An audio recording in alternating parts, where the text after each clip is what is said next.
The gunshot cracked through the marble lobby like thunder, and Ethan Ward didn't think. He just moved. One second he was mopping floors in his janitor's uniform. The next he was diving in front of Isabella Grant, the pregnant billionaire CEO who'd never even noticed he existed. Blood bloomed across his shoulder as they crashed behind the reception desk together. "Why?" she gasped, pressing her hands against his wound. He looked at her swollen belly, then into her terrified eyes. "Because I'm a father too," he whispered, "and I know what it's like to lose everything." Welcome to a story that changed 2 lives forever. Stick with me till the end and drop a comment about which city you're watching from. I'd love to know how far this story has traveled. The maintenance cart squeaked down the 43rd floor of the Nexus Tower, its wheels marking time against the polished marble like a metronome of invisibility. Ethan Ward pushed it with practiced efficiency, his reflection ghosting across the floor-to-ceiling windows that framed Manhattan's glittering skyline. At 34, he had the kind of face that had once turned heads in MIT lecture halls. Sharp jawline softened by laugh lines that hadn't deepened in years, eyes the color of storm clouds that held equations instead of dreams. "Dad, why do you have to work tonight?" The memory of his 7-year-old son, Marcus's voice from that morning, played in his mind like a broken record. "It's Friday. Everyone else's dad is home on Friday nights." Ethan had knelt down, straightening Marcus's school tie with fingers that once designed AI systems worth millions. "Because superheroes work when everyone else is sleeping, buddy. Someone's got to keep the buildings clean for when the important people come back Monday morning." "But you're important too," Marcus had insisted, his mother's stubborn chin jutting out in defiance. "Different kind of important," Ethan had replied, kissing his forehead before sending him off to Mrs. Chen next door, the elderly neighbor who watched Marcus for less than minimum wage because she knew what it was like to struggle alone. Now, 10 hours into his shift, Ethan methodically worked his way through the executive floor. The irony wasn't lost on him that he was cleaning offices he might have occupied in another life. A life before Sarah's cancer, before the medical bills that devoured their savings, before her death left him drowning in debt with a 3-year-old who needed him more than any algorithm ever would. The Nexus Corporation sprawled across the top 15 floors of the building, its logo, an infinity symbol wrapped around a globe, gleaming from every surface like a promise of endless possibility, for everyone except the invisible army that kept it running after dark. "Ward, you missed a spot!" Victor Reeves's voice cut through the silence like a blade. The night security supervisor stood in the doorway of the break room, his uniform stretched tight across a belly that spoke of too many free donuts from the lobby coffee shop. "Conference room 12, the big presentation's tomorrow morning. Ms. Grant wants it spotless. Isabella Grant." Even her name carried weight in these halls. 29 years old, 7 months pregnant, and running a tech empire her father built from nothing. Ethan had seen her exactly 3 times in his 2 years working here. Always from a distance, always surrounded by a constellation of assistants and executives who orbited her like planets around a sun. "On it," Ethan replied, not bothering to mention he'd already cleaned conference room 12 twice tonight. Victor liked to exercise what little power he had, especially over someone who clearly didn't belong in a janitor's uniform. He wheeled his cart toward the conference room, passing walls lined with awards and magazine covers, featuring Isabella's face. Forbes's 30 Under 30, Time's Future of Tech, Business Insider's The Billionaire Who Could Save Silicon Valley. Each headline a reminder of the stratosphere he'd fallen from. The conference room was indeed spotless, but Ethan went through the motions anyway.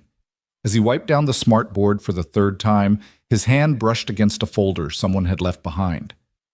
Financial projections for something called Project Mercury. The numbers made him pause. They were wrong. Catastrophically wrong.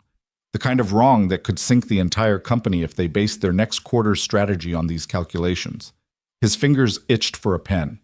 It would take him 30 seconds to fix the error, to adjust the algorithm they were using. But that wasn't his job anymore. His job was to be invisible, to clean up other people's messes without leaving a trace of himself behind. "Working late again, I see." Ethan spun around, nearly knocking over his bucket. Isabella Grant stood in the doorway, one hand resting on her prominent belly, the other holding a tablet that glowed in the semi-darkness. Up close, She was somehow both more and less intimidating than her photos suggested. Her honey blonde hair was pulled back in a messy bun, and there were shadows under her green eyes that makeup couldn't quite hide. "Miss Grant?" he managed, immediately dropping his gaze to the floor. "I'm sorry. I'll get out of your way." "No, please, finish what you're doing." She moved into the room with surprising grace for someone so heavily pregnant, settling into one of the ergonomic chairs with a soft sigh. "I couldn't sleep anyway. This little one seems to think 3 a.m. is party time." She patted her belly with a tired smile that transformed her face from corporate warrior to something infinitely more human. Ethan continued cleaning, hyper-aware of her presence. She was scrolling through her tablet, occasionally frowning at something on the screen. Every few minutes she'd shift uncomfortably, her hand going to her lower back. "Can I get you anything?" The words escaped before he could stop them. "Water? Or there's a heating pad in the supply closet that might help with your back." She looked up, surprise flickering across her features. "How did you know my back was hurting?" "My wife. When she was pregnant with our son, she used to make that same movement. Said it felt like someone was using her spine as a xylophone." The memory slipped out unexpectedly, bringing with it the familiar ache that lived just behind his ribs. "Was?" Isabella's voice softened, catching the past tense. "Cancer. 4 years ago." Ethan focused on wiping down the table, the circular motions giving his hands something to do besides shake. "But the heating pad really did help. That's kind." She studied him with an intensity that made him want to disappear into the walls. "I'm sorry about your wife. That must have been incredibly difficult, especially with a child." "We manage." It came out more curtly than he intended, the walls he'd built around his grief standing firm against even kindness. Isabella nodded, seeming to understand the boundary. She returned to her tablet, but Ethan could feel her occasional glances as he worked. When he reached for the folder of financial projections, her voice stopped him. "Leave it. That's tomorrow's headache." She rubbed her temples. "Sometimes I think these numbers are actively trying to give me a migraine. We're hemorrhaging money on Project Mercury, but no one can figure out where the leak is. My CFO swears the math is solid, but something feels off." Ethan's hand hovered over the folder. Every instinct screamed at him to keep his mouth shut, to finish cleaning and disappear back into the shadows where he belonged. But the error was so glaring, so fixable, and she looked so exhausted. "Your discount rate assumption is wrong," he heard himself say. The silence that followed felt like falling off a cliff. Isabella's head snapped up, her eyes sharp despite the late hour.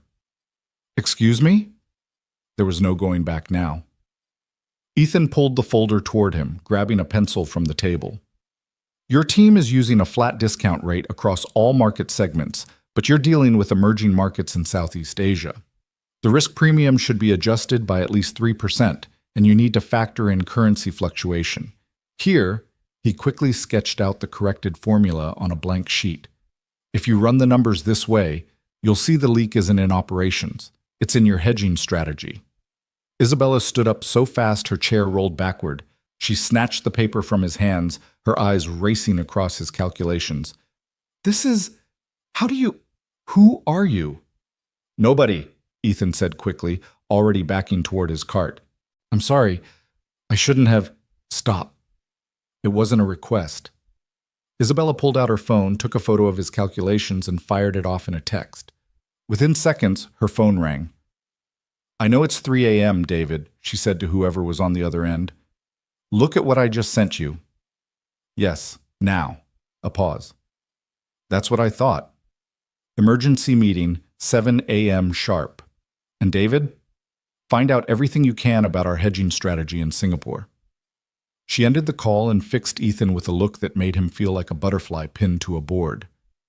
"You just potentially saved us $40 million with a pencil and 30 seconds of math. So I'll ask you again. Who are you?" "Ethan Ward. I clean your offices."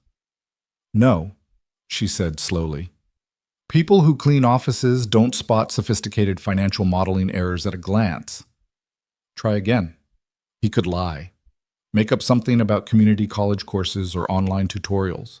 But something about the way she was looking at him, not with pity or condescension, but with genuine curiosity, made the truth tumble out. MIT, class of 2013. Master's in Systems Engineering with a focus on financial AI.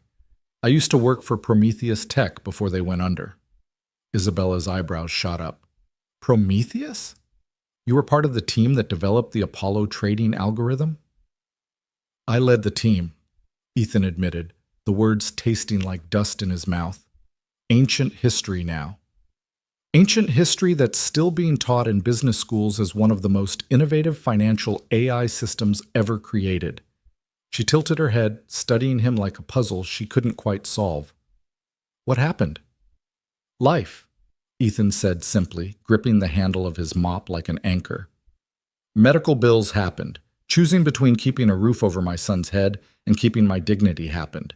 This job has health insurance and steady hours. That's all that matters now.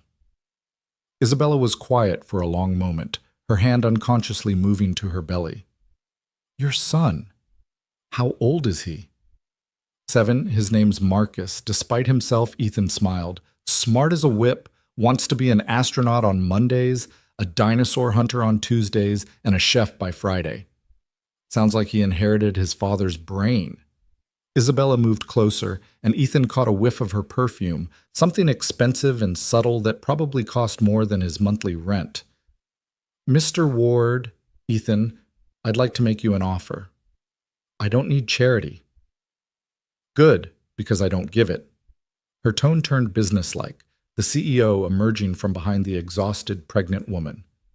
I need someone who can spot a $40 million error in 30 seconds. Someone who understands both the technical and financial sides of what we do here. The position of senior financial systems analyst just opened up. It pays $150 to start, full benefits, flexible hours for family obligations. Ethan's knees nearly buckled. $150,000, more than triple what he made now. Enough to get a better apartment, send Marcus to a good school, maybe even start saving for college. Why? The word came out rough. You don't even know me.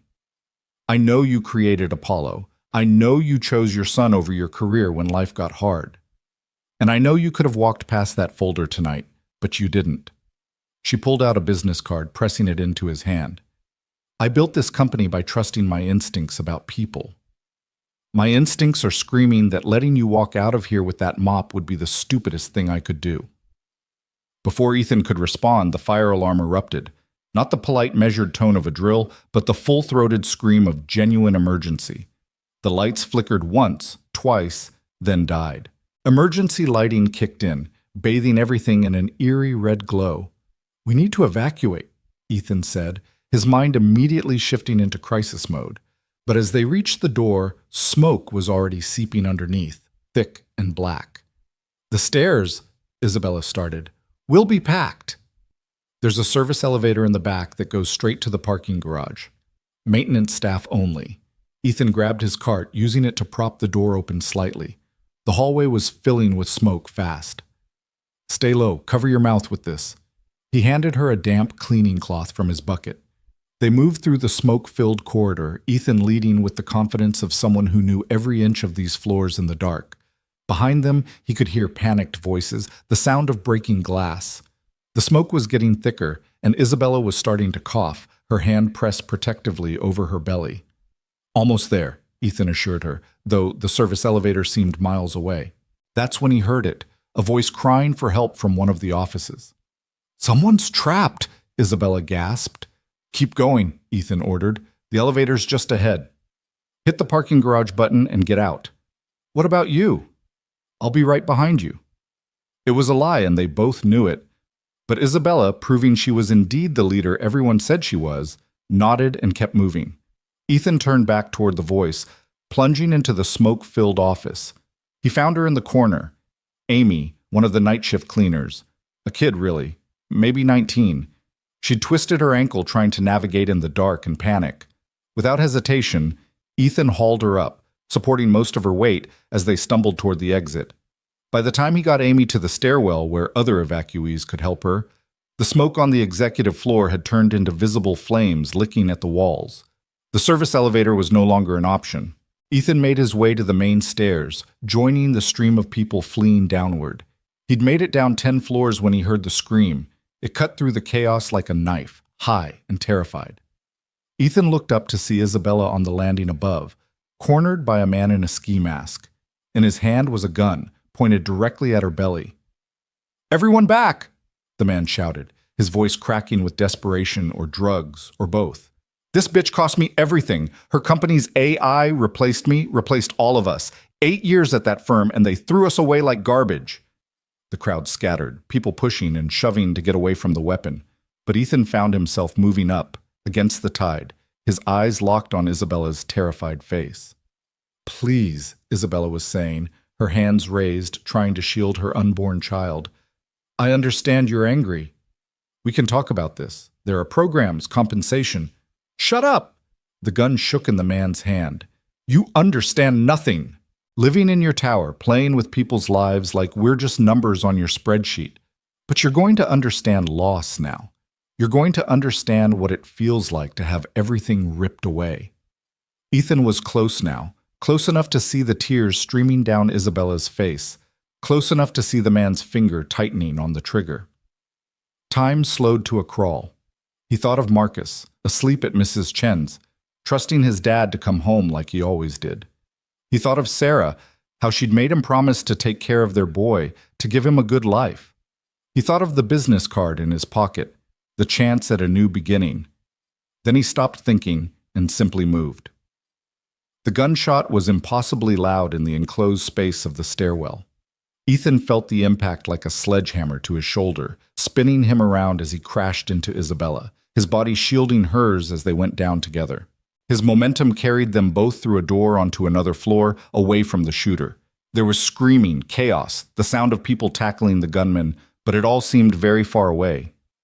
Ethan was aware of wetness spreading across his shirt, of Isabella's hands pressed against his shoulder, of her voice saying his name over and over. "Why?" she gasped, tears streaming down her face as she tried to stem the bleeding with her expensive jacket. "You don't even know me. Why would you—" "Because I'm a father," Ethan managed through gritted teeth. The pain was extraordinary, like someone had poured molten lead into his shoulder. "And I know what it's like to lose everything. Couldn't let him take that from you, from your baby." Sirens wailed in the distance, getting closer. Someone had found them, was shouting for paramedics. Isabella's face swam in and out of focus above him. "Stay with me," she commanded, her CEO voice cutting through his fog. "That's an order, Mr. Ward. You're starting that job on Monday, you hear me?" "Ethan? Ethan!" The world faded to black, but not before he heard her add, in a whisper that might have been prayer or promise. "You saved us. Now let me save you." When Ethan woke up, the first thing he saw was sunlight, not the harsh fluorescent glare of hospital lights, but actual sunshine streaming through a window, painting golden stripes across crisp white sheets. The second thing he saw was Marcus curled up in a chair beside his bed, his Iron Man action figure clutched in one small hand. "Dad?" Marcus's eyes flew open the moment Ethan stirred. "Dad! You're awake! Ms. Isabella, he's awake!" Before Ethan could process that his 7-year-old was on a first-name basis with a billionaire, Isabella appeared in the doorway. She looked different, the corporate armor replaced with a simple sweater and jeans, her hair loose around her shoulders. Her belly seemed even more prominent now, or maybe it was just the way she was cradling it protectively. "Welcome back," she said softly. "You've been out for 3 days. The doctor said the surgery went well, no permanent damage, though you'll need physical therapy." 3 days? Ethan tried to sit up, wincing as his shoulder protested violently.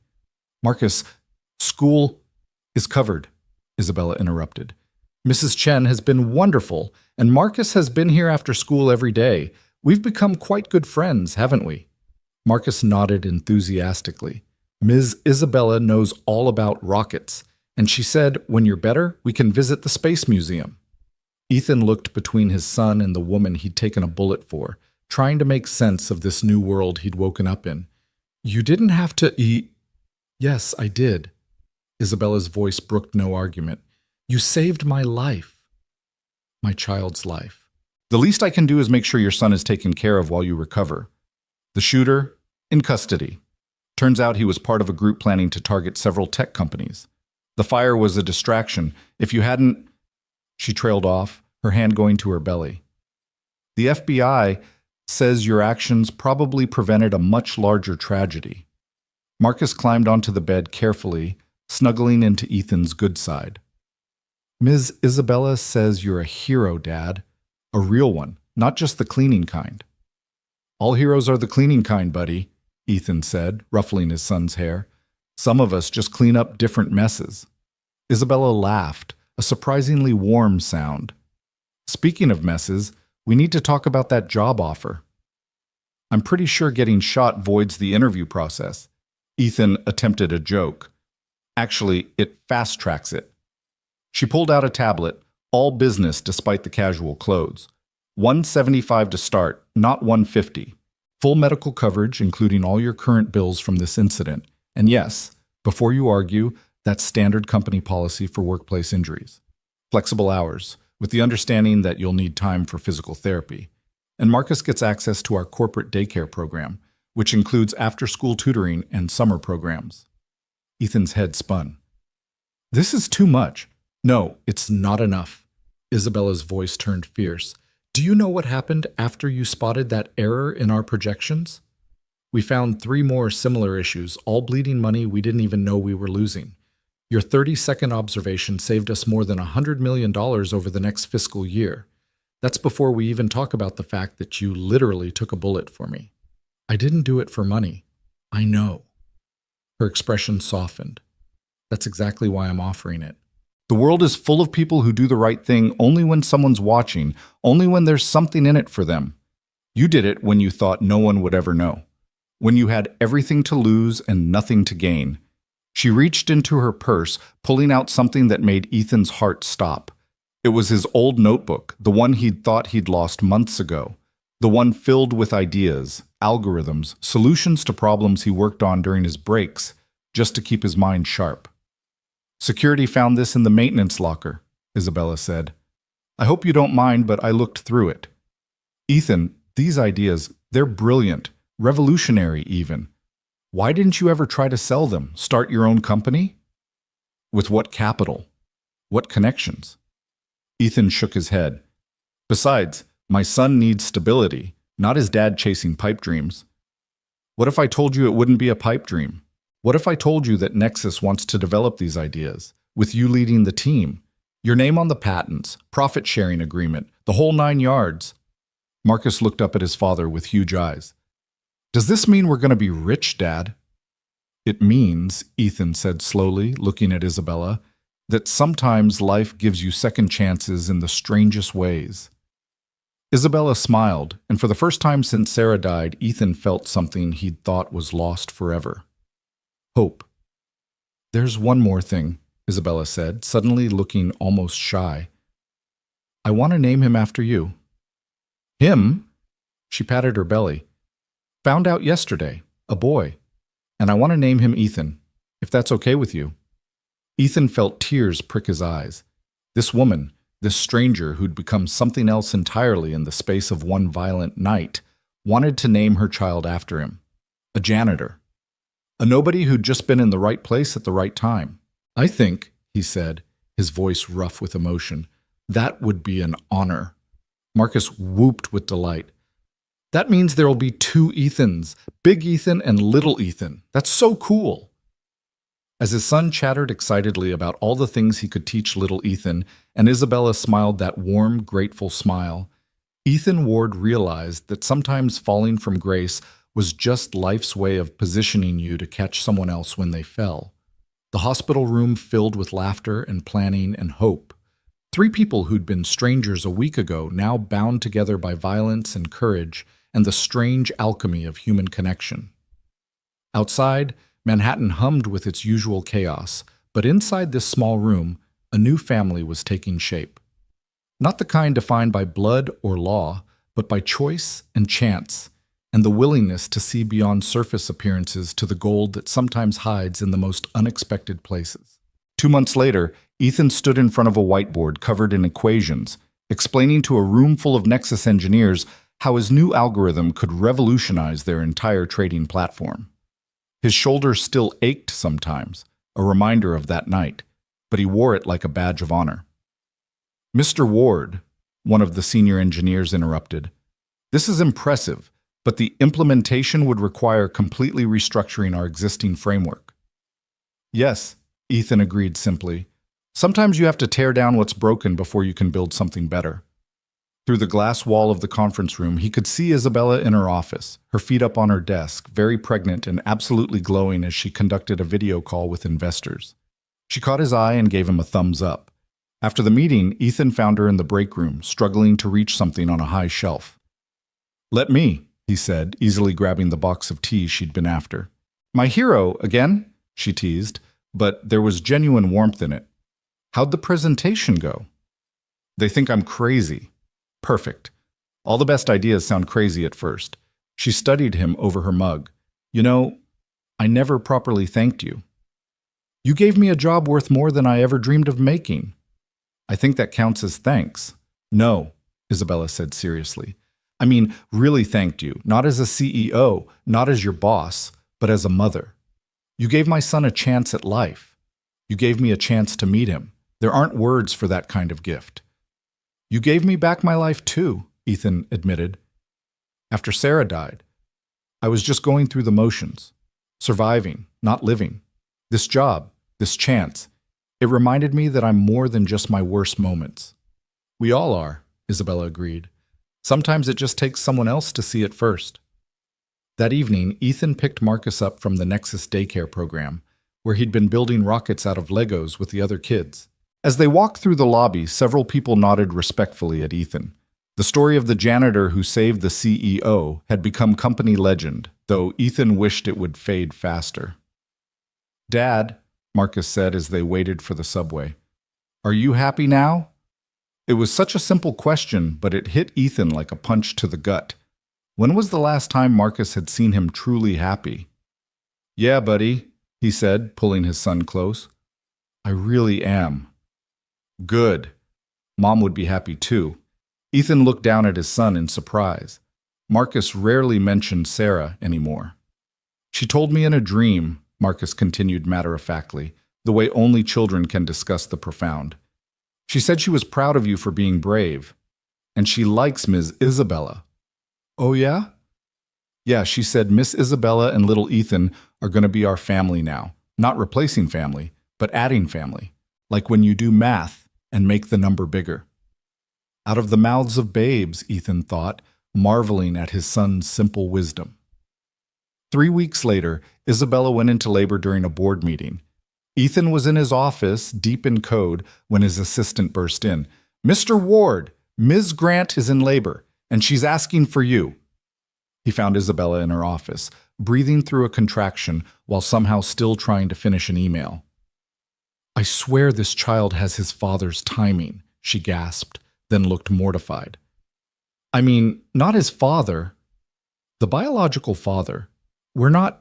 He's not in the picture." Ethan had wondered, but never asked.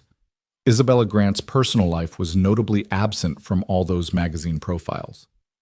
"Do you have someone to call? Family?" "My parents are in Tokyo for the month. My sister's in London." Another contraction hit, and she gripped the edge of her desk. "I planned this perfectly. He wasn't due for another 2 weeks. I had spreadsheets."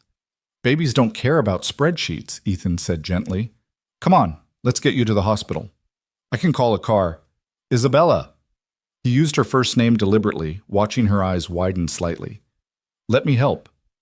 "Please." She nodded, and something shifted between them in that moment. The careful professional distance they'd maintained cracked just a little.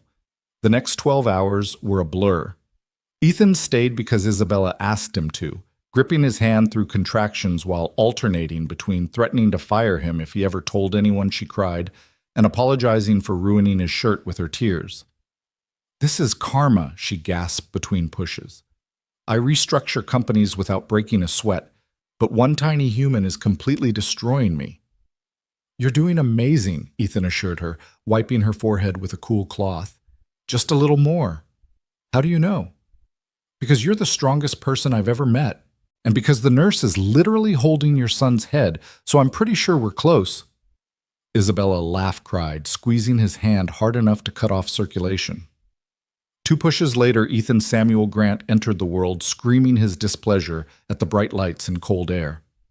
"He's perfect," Isabella sobbed, cradling her son against her chest. "Oh my God, he's perfect." Ethan stepped back to give them space, but Isabella caught his hand. "Stay," she said softly. "Please. I don't want to be alone for this." So he stayed, watching as Isabella transformed from CEO to mother, cooing at her son, counting his fingers and toes, marveling at his tiny features. When she finally fell asleep, exhausted, Ethan carefully took little Ethan so she could rest, walking him around the room, humming the same lullabies he'd once sung to Marcus. "Your mom's pretty special," he whispered to the baby. "She saved my life too, you know. Gave me a reason to be more than I thought I could be. You're lucky to have her, and she's lucky to have you." The baby made a small sound, his tiny fist wrapping around Ethan's finger with surprising strength. That's how Isabella woke up, to find Ethan standing by the window, her son sleeping peacefully in his arms, sunlight painting them both golden. The sight made her heart do something complicated in her chest. "You're good at that," she said softly. "Lots of practice." Though Marcus was never this quiet. Kid came out talking and hasn't stopped since. Isabella laughed, then winced. "Don't make me laugh. Everything hurts." "I should go," Ethan said, carefully transferring the baby back to her. "Let you rest. Marcus will be wondering where I am." "Ethan?" Isabella called as he reached the door. "Thank you. For everything. For staying." "Any time," he said, and meant it. But as he walked to his car, Ethan couldn't shake the feeling that something had fundamentally shifted. The careful boundaries they'd maintained, the professional distance, it was dissolving like sugar in rain. And that terrified him more than any gun ever could. The weeks following little Ethan's birth blurred together in a haze of algorithm development and unexpected intimacy. Ethan Ward found himself straddling 2 worlds, the professional realm where he was revolutionizing Nexus's financial systems, and the personal sphere where Isabella Grant kept pulling him deeper into her orbit, seemingly without realizing she was doing it. "Your code is poetry," Dr. James Liu, the head of engineering, said one morning, staring at Ethan's latest framework. "I've been doing this for 20 years, and I've never seen anyone approach parallel processing quite like this." "It's just math," Ethan deflected, uncomfortable with praise after years of invisibility. "The elegant solution is usually the right one." "That's exactly what Einstein used to say," James mused. "You know, the board is already talking about fast-tracking you to VP of Innovation. Isabella's been singing your praises in every meeting." Ethan's phone buzzed before he could respond. A photo from Isabella. Little Ethan grabbing at a toy mobile, his face scrunched in concentration. The text read, "He has your frown when you're debugging code." He caught himself smiling and quickly pocketed the phone, but not before James noticed. "You and the boss seem close," James observed carefully. "Not many people get baby pictures from Isabella Grant." "We're friends," Ethan said firmly. "She needed support after the birth. That's all." But even as he said it, he knew it wasn't that simple. Nothing with Isabella ever was. That evening, Marcus bounced excitedly as they walked through Central Park, their new routine since moving to a better apartment closer to Nexus headquarters.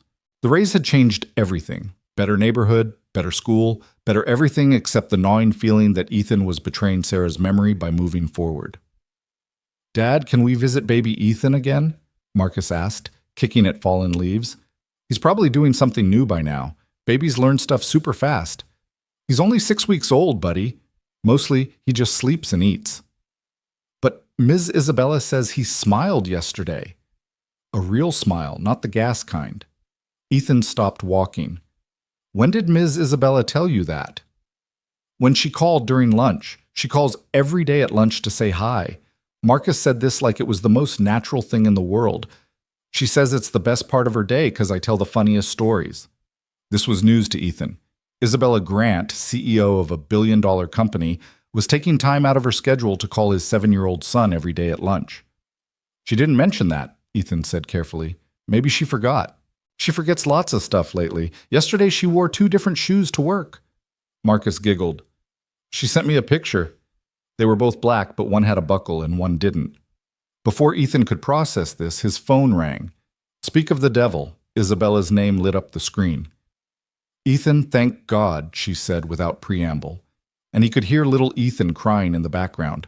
I know it's after hours. I know this is inappropriate, but my nanny just quit, literally walked out, and I have the Japanese investors' dinner in an hour, and I've called every backup service. But there's some concert tonight, and everyone's booked, and... Breathe, Ethan interrupted. We'll be there in 15 minutes. We? Marcus and I. He's been dying to see the baby anyway. The relief in her voice was palpable. You're saving my life. Again. Isabella's penthouse was a study in contrasts. Priceless art on the walls, but baby spit up on the Italian leather couch.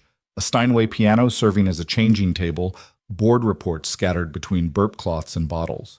She answered the door in a stunning black cocktail dress, with her hair half done and baby formula staining the shoulder. I'm a disaster, she said, shoving little Ethan into Ethan's arms. He won't stop crying, I can't get my hair to cooperate, and I'm pretty sure I put my underwear on backward. Go, Ethan said calmly, the baby already settling against his chest. Finish getting ready. We've got this. Marcus had already found the toy box Isabella kept for him. When had she bought toys for Marcus? And was setting up an elaborate game involving dinosaurs and spaceships. Can I help with baby Ethan? Marcus asked hopefully. Sure, buddy. You can be my assistant. First mission, locate a clean burp cloth. As Marcus raced off on his quest, Ethan walked little Ethan around the living room, taking in the space. The penthouse was beautiful but cold, like a magazine spread waiting to be photographed. The only lived-in spots were where the baby had clearly taken over, a vibrating bouncer by the window, a playmat in what should have been a formal sitting area. On the mantel, he noticed a photo that made him pause. It was Isabella in a hospital bed, looking exhausted but radiant, holding newborn Ethan. But what stopped his breath was that he was in the photo too, standing beside the bed, his hand resting protectively on the back of her hospital chair. He didn't even remember someone taking it. That's my favorite picture, Isabella said from behind him. She'd transformed, hair swept up elegantly, makeup flawless, the formula stain hidden under a strategic scarf. You both look so protective, like guardian angels. Isabella, I know what you're going to say, she interrupted.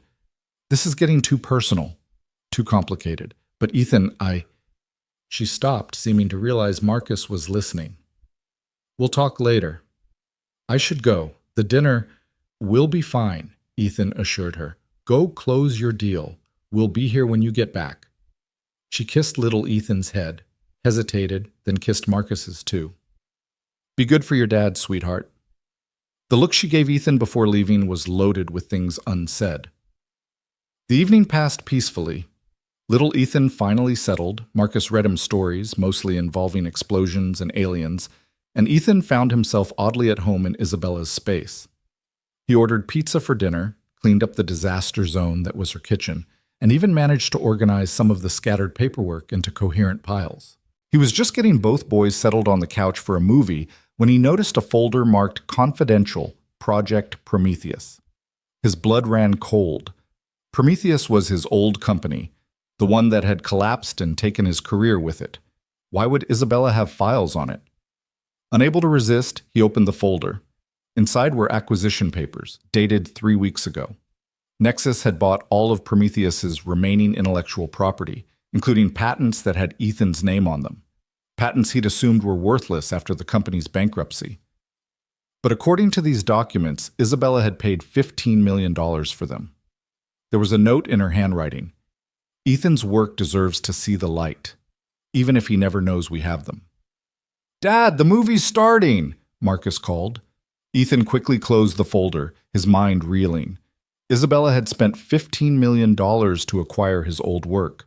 Not to use it, apparently, but just because she believed it deserved better than being buried in legal limbo. When Isabella returned 3 hours later, both boys were asleep. Marcus curled against Ethan's side, baby Ethan peaceful in his arms. She stood in the doorway for a moment, just watching them, an expression on her face that Ethan couldn't quite read. Successful dinner? He whispered. We got the contract, she whispered back, setting down her purse and slipping off her heels. $60 million investment, but honestly, this is better. This? She gestured at the scene before her. Coming home to people, to family. She caught herself. I mean, not family, just, people who aren't paid to be here. About that, Ethan said carefully. You quit paying the nanny. Isabella sank onto the couch beside him, careful not to wake the boys. She said little Ethan was too difficult. Can you imagine? He's a baby. They're supposed to be difficult. You can't keep calling me every time you have a childcare crisis. I know. She looked down at her hands. It's just, you're the only person who doesn't make me feel like a failure at this. Everyone else looks at me like, how can she run a billion-dollar company but can't figure out how to warm a bottle properly? You're not a failure, Ethan said firmly. You're a single mom with a demanding job figuring it out as you go, just like I did. How? Isabella's voice was small. How did you do it alone after Sarah? Ethan was quiet for a long moment, remembering those dark days. I almost didn't.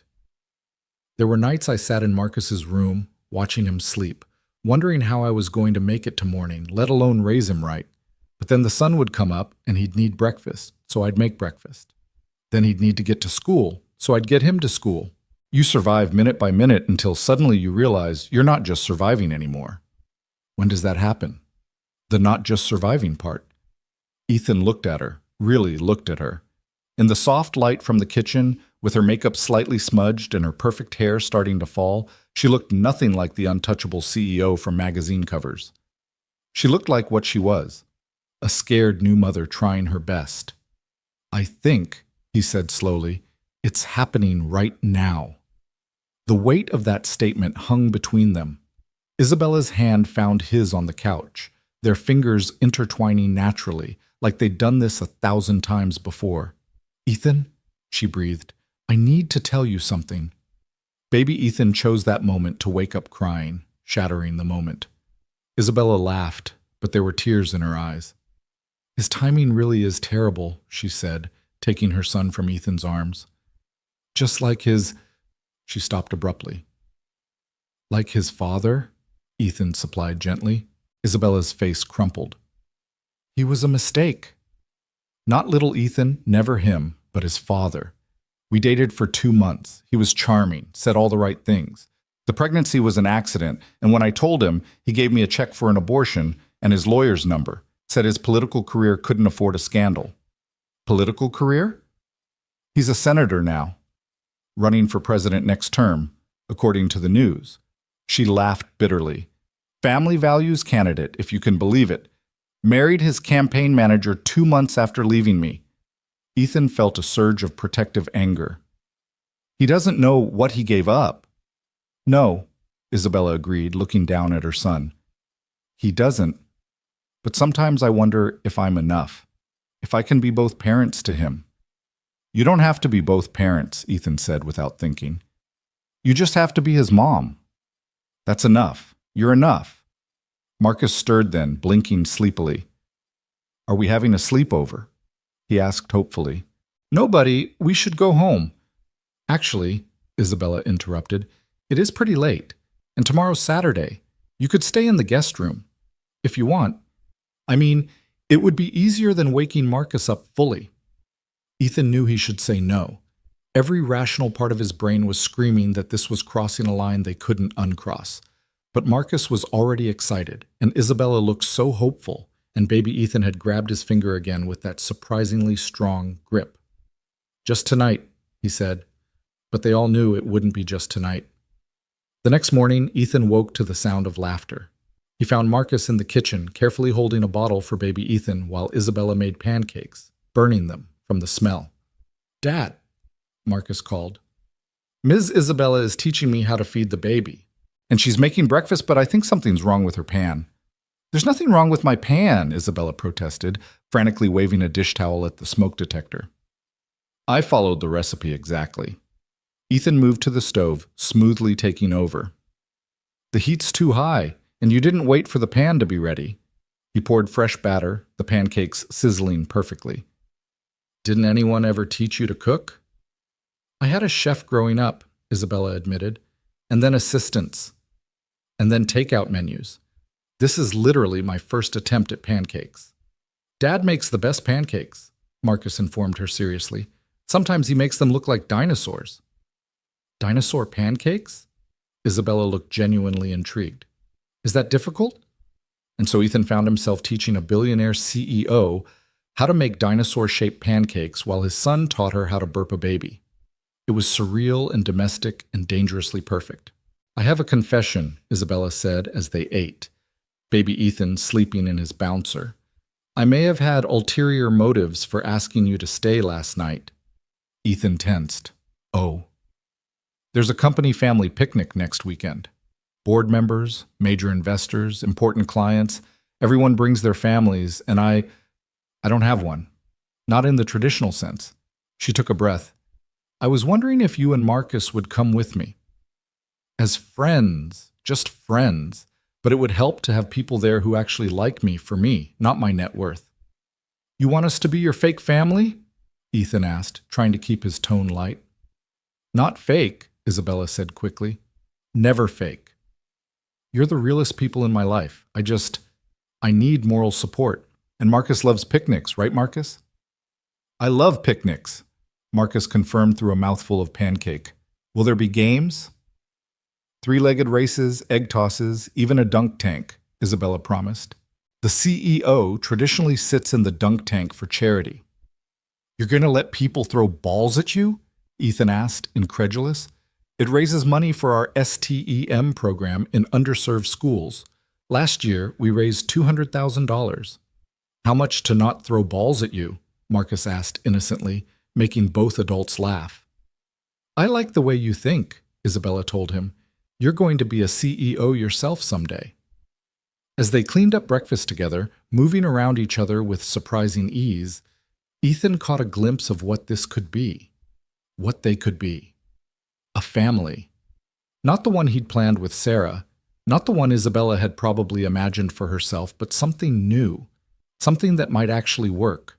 The thought terrified him. I should check in with the office, Isabella said, pulling out her phone. The Tokyo team will be... Oh no. What's wrong? She showed him her phone. The screen was filled with notifications, all variations of the same theme. Nexus stock plunges on leaked memo. Someone leaked an internal document suggesting we're abandoning Project Mercury, Isabella said, her CEO mask sliding into place. That's completely false, but the damage is done. I need to get to the office. It's Saturday. Stock markets in Asia are open. If I don't fix this now, we'll lose billions by Monday. She was already moving, gathering her things, when baby Ethan started crying again. She froze, torn between her two worlds. Go, Ethan said. We'll watch him. I can't ask you to... You're not asking. I'm offering. He picked up baby Ethan, who immediately settled. Go save your company. We'll be here when you get back. Isabella looked between him and the baby, her professional and personal selves warring visibly on her face. I promise we'll take good care of him, Marcus added solemnly. I'm a really good big brother. I've been practicing with my friend Tommy's baby sister. That broke through Isabella's hesitation. She kissed baby Ethan, then impulsively kissed Ethan's cheek. Thank you. I'll make this up to you, I swear. She was gone before Ethan could respond, leaving him with a baby, an excited 7-year-old, and the lingering warmth of her lips on his cheek. The day passed in a blur of bottles, diapers, and Marcus's enthusiastic attempts to teach baby Ethan about dinosaurs. They went to the park, where Ethan endured the knowing looks of other parents who assumed he was a divorced dad with weekend custody.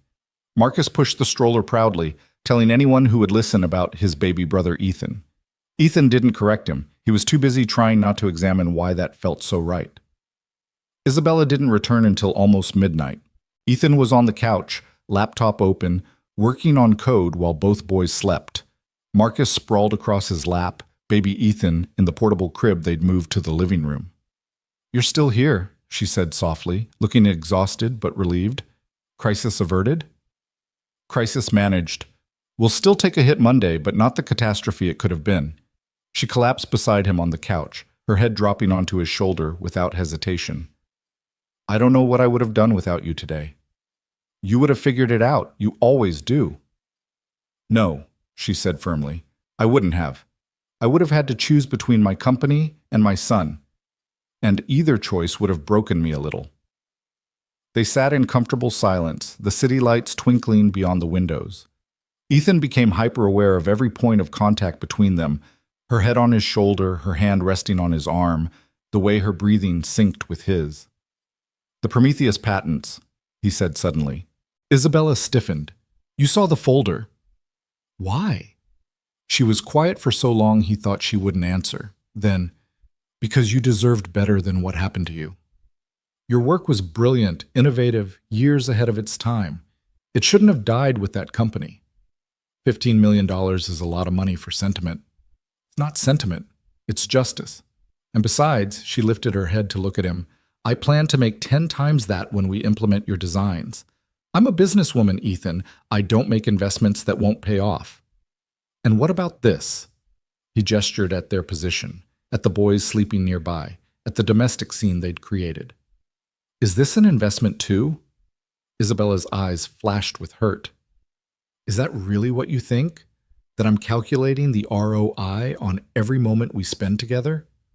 I don't know what to think, Ethan admitted. 2 months ago, I was mopping your floors. Now I'm in your house, taking care of your son, and you're looking at me like what?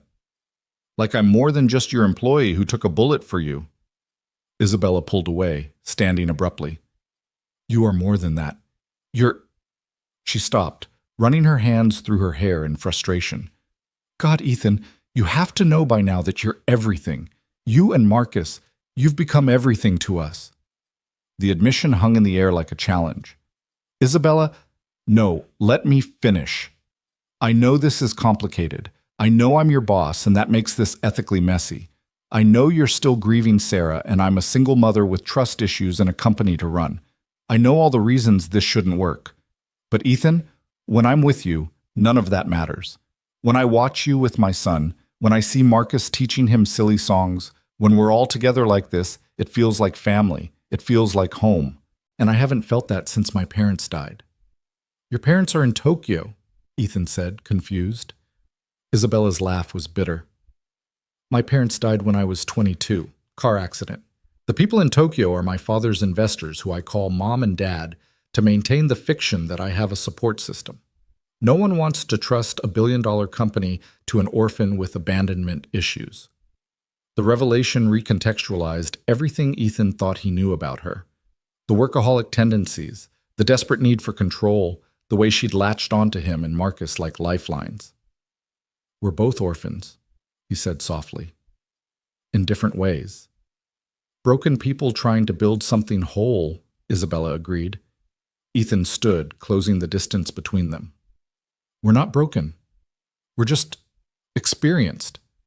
We know what loss feels like, which makes us appreciate what we have even more. And what do we have? Isabella asked, her voice barely a whisper. Instead of answering with words, Ethan did what he'd been wanting to do for weeks. He kissed her. It was gentle at first, tentative, both of them afraid of shattering this fragile thing between them. Then Isabella's arms went around his neck, pulling him closer, and the kiss deepened into something desperate and honest and real. When they finally broke apart, both breathing hard, Isabella's eyes were bright with tears. This changes everything, she said. Everything's already changed, Ethan pointed out. We're just finally admitting it. Before Isabella could respond, baby Ethan started crying. They both laughed, the tension breaking. His timing really is the worst, Ethan said, moving to pick up the baby. Just like his father, Isabella said, then froze. I mean, I know what you meant. But as Ethan soothed the crying infant, he wondered if maybe, just maybe, she'd meant something else entirely. Marcus woke up then, rubbing his eyes. Is it morning? Nobody, just baby Ethan being fussy. Maybe he had a bad dream, Marcus said sagely. I used to have bad dreams after Mom went to heaven. But Dad would hold me and sing the special song, and then the dreams would go away. What special song? Isabella asked. Marcus looked at his dad. Can you sing it for baby Ethan? Ethan hesitated. He hadn't sung that song since Sarah died. It was their song. The one she'd hummed while pregnant with Marcus. The one they'd danced to at their wedding. But looking at Isabella's hopeful face, at baby Ethan's teary eyes, at his own son's encouraging smile. He realized maybe it was time to let the past inform the future instead of imprisoning it. So he sang, soft and low, a lullaby about coming home, about finding where you belong. Baby Ethan settled almost immediately, his eyes drooping closed, but it was Isabella who was crying, silent tears streaming down her face. "That was beautiful," she whispered. "Mom thought so too," Marcus said. "She said songs are like bridges. They help us get from sad to happy." Out of the mouths of babes, Ethan thought again. "I should get Marcus home," he said eventually. "It's late." "Or," Isabella said carefully, "you could stay. Both of you. The guest room has 2 beds, and tomorrow's Sunday. We could have breakfast together. Real breakfast, not my burnt pancake disaster." Ethan looked at Marcus, who was practically vibrating with hope. "Please, Dad. Baby Ethan might need us." He looked at Isabella, who was trying so hard to seem casual about the invitation, but failing completely. "Just tonight," he said, the same thing he'd said before. But they all knew it was becoming more than that. It was becoming always. Sunday morning arrived with rain pattering against the windows, the kind of gentle storm that made the world feel smaller, cozier. Ethan woke to find Marcus already gone from the guest room, his excited chatter echoing from somewhere in the penthouse. Following the sound, he found his son in Isabella's massive kitchen, standing on a step stool beside her as she attempted to crack eggs into a bowl. "You have to be gentle," Marcus was instructing seriously, "like you're petting a baby bunny." "I don't think I've ever petted a baby bunny," Isabella admitted, shell fragments falling into the bowl despite her careful efforts. "We'll have to fix that," Marcus declared. "Dad, tell Ms. Isabella about the time we went to the petting zoo and the bunny ate your shoelace." Ethan leaned against the doorframe, taking in the scene. Isabella wore silk pajamas that probably cost more than his old monthly rent, her hair messy from sleep, no makeup, and she'd never looked more beautiful. Baby Ethan was in his high chair, gumming a teething ring and watching the chaos with wide eyes. "You're teaching her your grandmother's French toast recipe," Ethan observed, recognizing the ingredients. "She said she wanted to learn to cook real breakfast," Marcus explained. "And Grandma's recipe is the best, even though we never met her." Isabella looked up at him then, flour dusting her cheek. "Your mother's recipe?" "Sarah's mom's, actually. She taught it to Sarah, Sarah taught it to me, and now apparently Marcus is passing on the tradition." Something flickered in Isabella's eyes at the mention of Sarah, but before Ethan could analyze it, his phone rang. The display showed his supervisor from his old janitorial job. "Victor?" he answered, confused. "It's Sunday morning." "Ethan, thank God." Victor's voice was strained. "I know you don't work here anymore, but something's happened. There's been another incident at the Nexus building.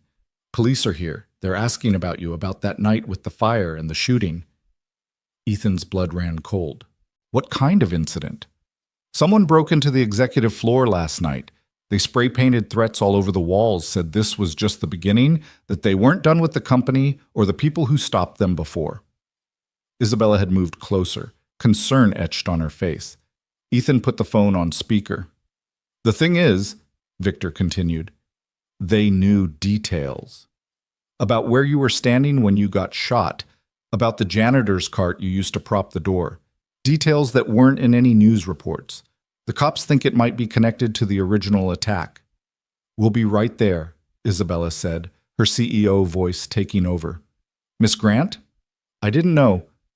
30 minutes, Victor. Tell the police we're coming." She was already moving, her phone out, calling her security chief, her lawyer, arranging childcare for baby Ethan.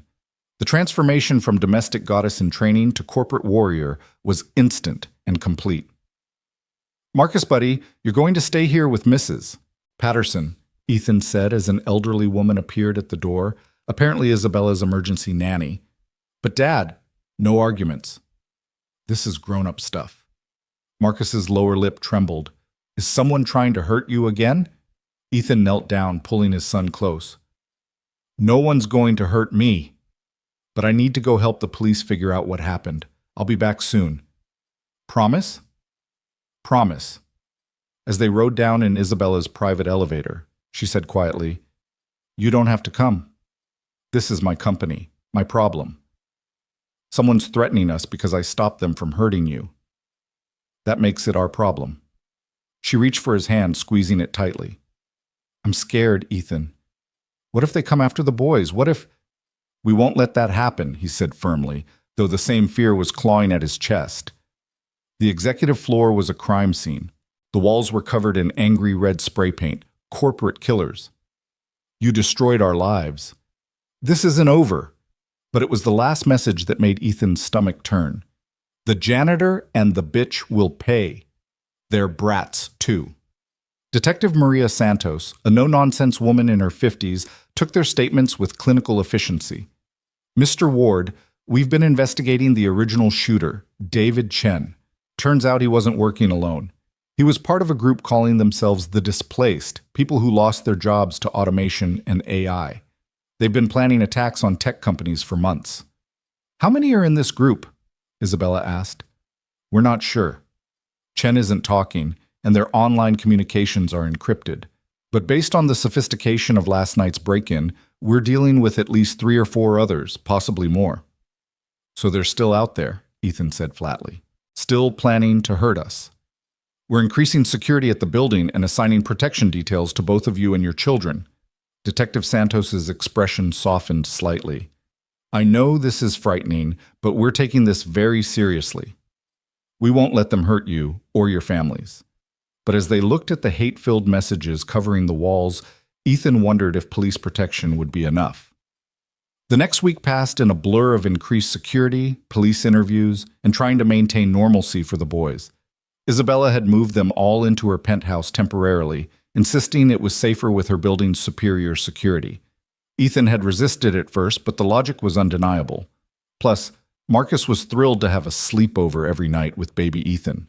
This is temporary, Ethan kept reminding himself as he watched Isabella reading bedtime stories to Marcus, as he taught her how to properly hold a bottle for baby Ethan, as they moved around each other in the kitchen with increasing synchronicity.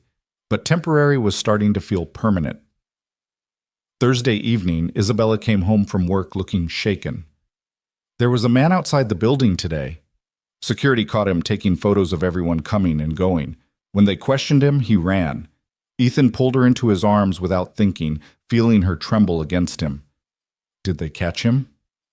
No, but he dropped his phone. The police have it now. She pulled back to look at him. There were pictures of Marcus's school on it, Ethan. They know where he goes to school. The rage that flooded through him was primal, protective. We're pulling him out tomorrow. Already arranged. Nexus has a corporate tutoring program. He can study from the office with full security. She touched his face gently. I'm so sorry. I never meant for my world to put you both in danger. Hey, he said firmly, this isn't your fault. These people are sick, blaming others for their problems instead of adapting. You didn't make them violent. But if you hadn't saved me, then little Ethan would be growing up without a mother, and Marcus would be growing up without... He trailed off, not sure how to finish that sentence. Without what? Isabella prompted softly. Without you, he admitted. Both of you. You've become so important to him, Isabella. To us. She kissed him then, desperate and fierce, like she was trying to memorize the feel of him. When they broke apart, there were tears on her cheeks. I love you, she whispered. I know it's too soon. I know it's complicated, but I love you, Ethan Ward. You and Marcus both. Before he could respond, Marcus's voice called from the hallway. Dad, I had the bad dream again. They found him standing in his pajamas, clutching his Iron Man figure, tears streaming down his face.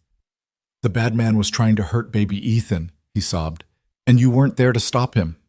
Isabella scooped him up without hesitation, carrying him to the couch. It was just a dream, sweetheart. Baby Ethan is safe in his crib, see? She pointed to the baby monitor showing little Ethan sleeping peacefully.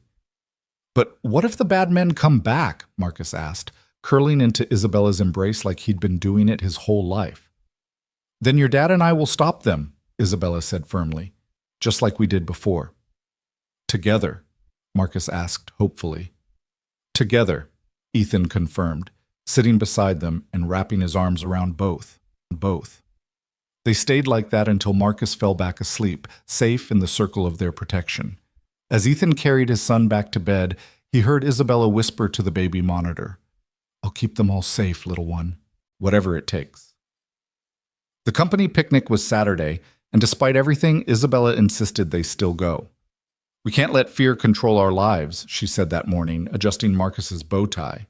They'd gone shopping together earlier in the week, Isabella insisting on buying Marcus a whole new wardrobe for safety reasons, though Ethan suspected she just enjoyed spoiling his son. "Do I look like a businessman?" Marcus asked, examining himself in the mirror. "You look like a heartbreaker," Isabella told him, making him giggle. The picnic was held at a private estate in the Hamptons, with security so tight even the caterers had background checks. As they arrived, Ethan was acutely aware of the picture they made. Him carrying baby Ethan in a carrier, Isabella holding Marcus's hand, looking every inch the perfect family. "Isabella!" A woman in designer sundress rushed over. "Oh my goodness, is this your baby?" "He's gorgeous." "And who's this handsome young man?" "This is Marcus," Isabella said smoothly, "and his father, Ethan Ward. Ethan's our new VP of Innovation." The woman's eyes widened with recognition. "The one who saved you during the fire?" "Oh my God, you're a hero." Ethan shifted uncomfortably as more people gathered, all wanting to meet the man who'd taken a bullet for their CEO. Marcus, however, basked in the attention, regaling anyone who'd listen with increasingly dramatic versions of his dad's heroics. And then he flew across the room like Superman. Marcus was telling a group of enraptured children. "The bad guy didn't stand a chance." "Your son's quite the storyteller," observed a familiar voice. Ethan turned to find Dr. James Liu watching with amusement. "Though from what I hear, the real story's not far off." "It wasn't that dramatic," Ethan protested. "No? The janitor who turned out to be a genius saved the CEO's life and revolutionized our financial systems in 3 months? Sounds like a fairy tale to me." Before Ethan could respond, a commotion erupted near the dunk tank. Someone had recognized the senator, baby Ethan's biological father, who was apparently attending as a guest of one of the board members. "Is that Richard Blackwood?" someone asked excitedly. "I heard he's announcing his presidential run next month." Ethan felt Isabella stiffen beside him. The senator was holding court near the buffet table, his perfect political wife beside him, their 2 photogenic children playing nearby. The all-American family, campaign ready. "I need some air," Isabella said tightly. "I'll come with you." "No, stay. Marcus is having fun." She practically fled toward the gardens. Ethan found her 10 minutes later, sitting on a bench overlooking the ocean, baby Ethan cradled against her chest. "He doesn't even know," she said without preamble. "He looked right through me earlier like I was nobody. The father of my child doesn't even recognize me anymore." "His loss," Ethan said simply, sitting beside her. "Is it? Look at his family. Perfect wife, perfect kids, perfect life. Meanwhile, I'm a single mother whose son will grow up wondering why his father didn't want him. He'll grow up knowing his mother wanted him enough for 2 parents. And he'll have Marcus as a big brother teaching him about dinosaurs and superheroes. And he'll have—" "You?" Isabella asked hopefully. Ethan took a breath, ready to finally say what had been building for weeks, when Marcus came running up. "Dad! Dad! There's a man! He was taking pictures of me, and when I told the security guard, he ran away." Isabella was on her feet instantly. Baby Ethan clutched protectively. "Where?" "By the bounce house." The guard went after him, but the sound of sirens cut through the festive atmosphere. Within minutes, the picnic had transformed into another crime scene. The photographer had escaped, but he'd left behind a camera with hundreds of photos, not just of Marcus, but of baby Ethan, Isabella, and Ethan himself. Some were from weeks ago, showing them going about their daily routines. "They've been watching us for weeks," Detective Santos said grimly when she arrived. "This is escalating. We need to consider protective custody." "No," Isabella said firmly. "I won't let them make us prisoners." "Then what do you suggest?" the detective asked. "We go on the offensive," Ethan said suddenly. Everyone turned to look at him. "They're angry about losing their jobs to AI, right? They blame technology, blame companies like Nexus. What if we showed them another way?" What do you mean? Isabella asked. What if Nexus started a retraining program? Free education for anyone displaced by automation, teaching them skills for the new economy. Not just charity, but real opportunity. James Liu nodded thoughtfully. It could work. Turn their narrative on its head. And if we announced it publicly, Isabella added, catching on, made it a big initiative with real funding behind it, it might diffuse some of the anger. Detective Santos looked skeptical. You want to negotiate with terrorists? No, Ethan said. We want to eliminate the conditions that create them. Within 48 hours, Isabella had mobilized the entire company. The Nexus Opportunity Initiative was announced with great fanfare, a $100 million investment in retraining programs, job placement services, and support for workers displaced by technology. We have a responsibility, Isabella said at the press conference, Ethan and the boys beside her, to ensure that progress doesn't leave anyone behind. Technology should elevate everyone, not just the few. The response was immediate and mostly positive. News outlets picked up the story, praising Nexus for its forward-thinking approach. More importantly, tips started coming into the police hotline. People who'd been sympathetic to the displaced were now providing information. But not everyone was appeased. The attack came on a quiet Tuesday evening. Ethan had just picked up Marcus from his tutoring session at Nexus, and they were walking to the car when a van screeched to a stop beside them.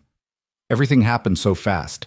Men in masks jumping out, grabbing for Marcus, Ethan fighting them off with a fury he didn't know he possessed. Run!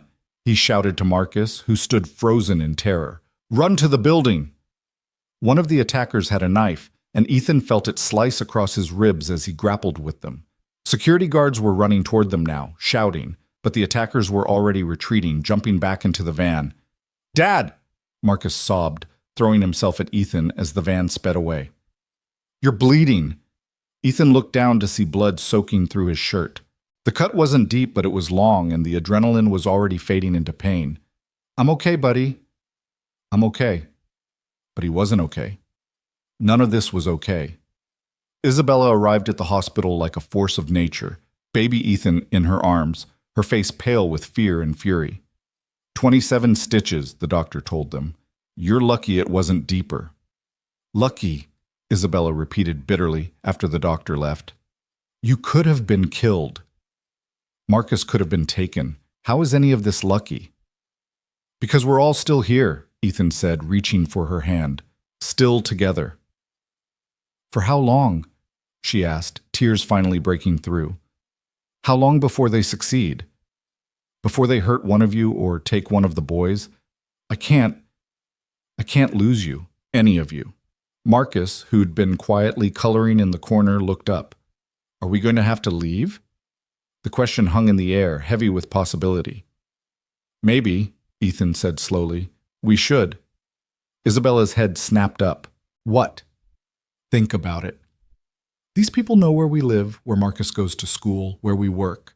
Even with security, we're sitting ducks. But if we left, really left, started fresh somewhere else, you want to run? Isabella asked, but there was something in her voice that wasn't quite condemnation. I want to protect our family, Ethan said, the word our hanging meaningfully between them. We could go to Switzerland, Isabella said suddenly. Nexus has a satellite office there. I could run things remotely for a while, at least until the police catch the rest of the displaced.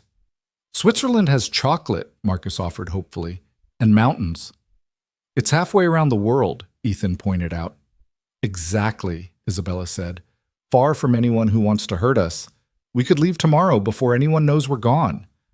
It was insane, impulsive, completely unlike anything Ethan would normally consider. But looking at Marcus's scared face, at baby Ethan sleeping innocently in Isabella's arms, at the woman he'd somehow fallen completely in love with, he realized normal had stopped applying to their lives weeks ago. Okay, he said. Okay, Isabella repeated, surprised. Let's go to Switzerland. All of us. Together. Marcus cheered, then winced as the movement pulled at his father's stitches. Sorry, Dad. Never apologize for being happy, buddy. Isabella leaned down and kissed him, careful of his injuries. I love you, she whispered. Both of you. All three of you. We love you too, Marcus said matter-of-factly. Right, Dad? Ethan looked at his son, at Isabella, at baby Ethan, at this patchwork family they'd built from tragedy and chance and choice. Right, he confirmed. We love you too. They left New York 36 hours later on a Nexus corporate jet with enough security to protect a head of state. As the city disappeared beneath the clouds, Ethan held Isabella's hand while Marcus excitedly pointed out landmarks to baby Ethan, who gurgled happily in response. This isn't how I pictured my life going, Isabella said softly. Better or worse than expected? Ethan asked. She looked at their boys, at their joined hands, at the future spreading out before them, uncertain but theirs. Different, she said, but perfect in its own way. As the plane carried them toward their new life, Ethan thought about the strange path that had led them here. A janitor and a billionaire, a widow and a single mother, two broken families becoming one whole. It shouldn't work, but somehow it did. Dad, Marcus asked, looking up from the picture he was drawing of their family. Are we going to be okay? Ethan pulled his son close, feeling Isabella lean into his other side, baby Ethan safe in her arms. Yeah, buddy, we're going to be more than okay. And for the first time since Sarah's death, he truly believed it. The Swiss Alps rose before them like something out of a fairy tale, snow-capped peaks piercing an impossibly blue sky. Marcus had his face pressed against the car window, providing enthusiastic commentary while baby Ethan slept peacefully in his carrier. It looks like Frozen, Marcus exclaimed. Do you think there's an ice castle? Probably several, Isabella said with a smile, though Ethan could see the exhaustion in her eyes. She'd been on calls with New York for most of the flight, managing the crisis from 30,000 feet. Their temporary home was a chalet in Zermatt, all wood and glass with views of the Matterhorn. It was smaller than Isabella's penthouse, but warmer somehow, more intimate. As they settled in, Ethan found himself imagining a life here, teaching Marcus to ski, watching baby Ethan take his first steps in the meadow behind the house, waking up beside Isabella with mountains instead of skyscrapers outside their window. It's perfect, Isabella said, coming up behind him as he stood on the balcony. Like a dream. Dreams end, Ethan said quietly. Not all of them, she countered, wrapping her arms around his waist, careful of his still healing wound. Some dreams just become reality. That night, after the boys were asleep, they sat by the fireplace going through the flood of messages from New York. The Opportunity Initiative was gaining momentum, with other tech companies pledging to join. More importantly, 3 members of the displaced had been arrested, including the would-be kidnapper from the picnic. It's working, Isabella said with relief. The program, the arrests, it's actually working. But?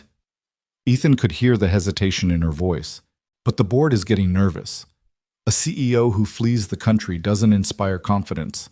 They're giving me a month to either come back or step down. Ethan felt his heart sink. You can't step down. Nexus is your life. No, Isabella said firmly. It was my life. Now I have a different life. A better one. She pulled out a tablet, showing him a document. I've been thinking. What if we started something new here? A company that bridges the gap between human workers and AI, that focuses on enhancement rather than replacement? We could use your patents, my business experience. Our company? Ethan asked, something flowering in his chest. Ward Grant Technologies, Isabella said with a smile. Or Grant Ward. I'm not picky about the order. What about Nexus?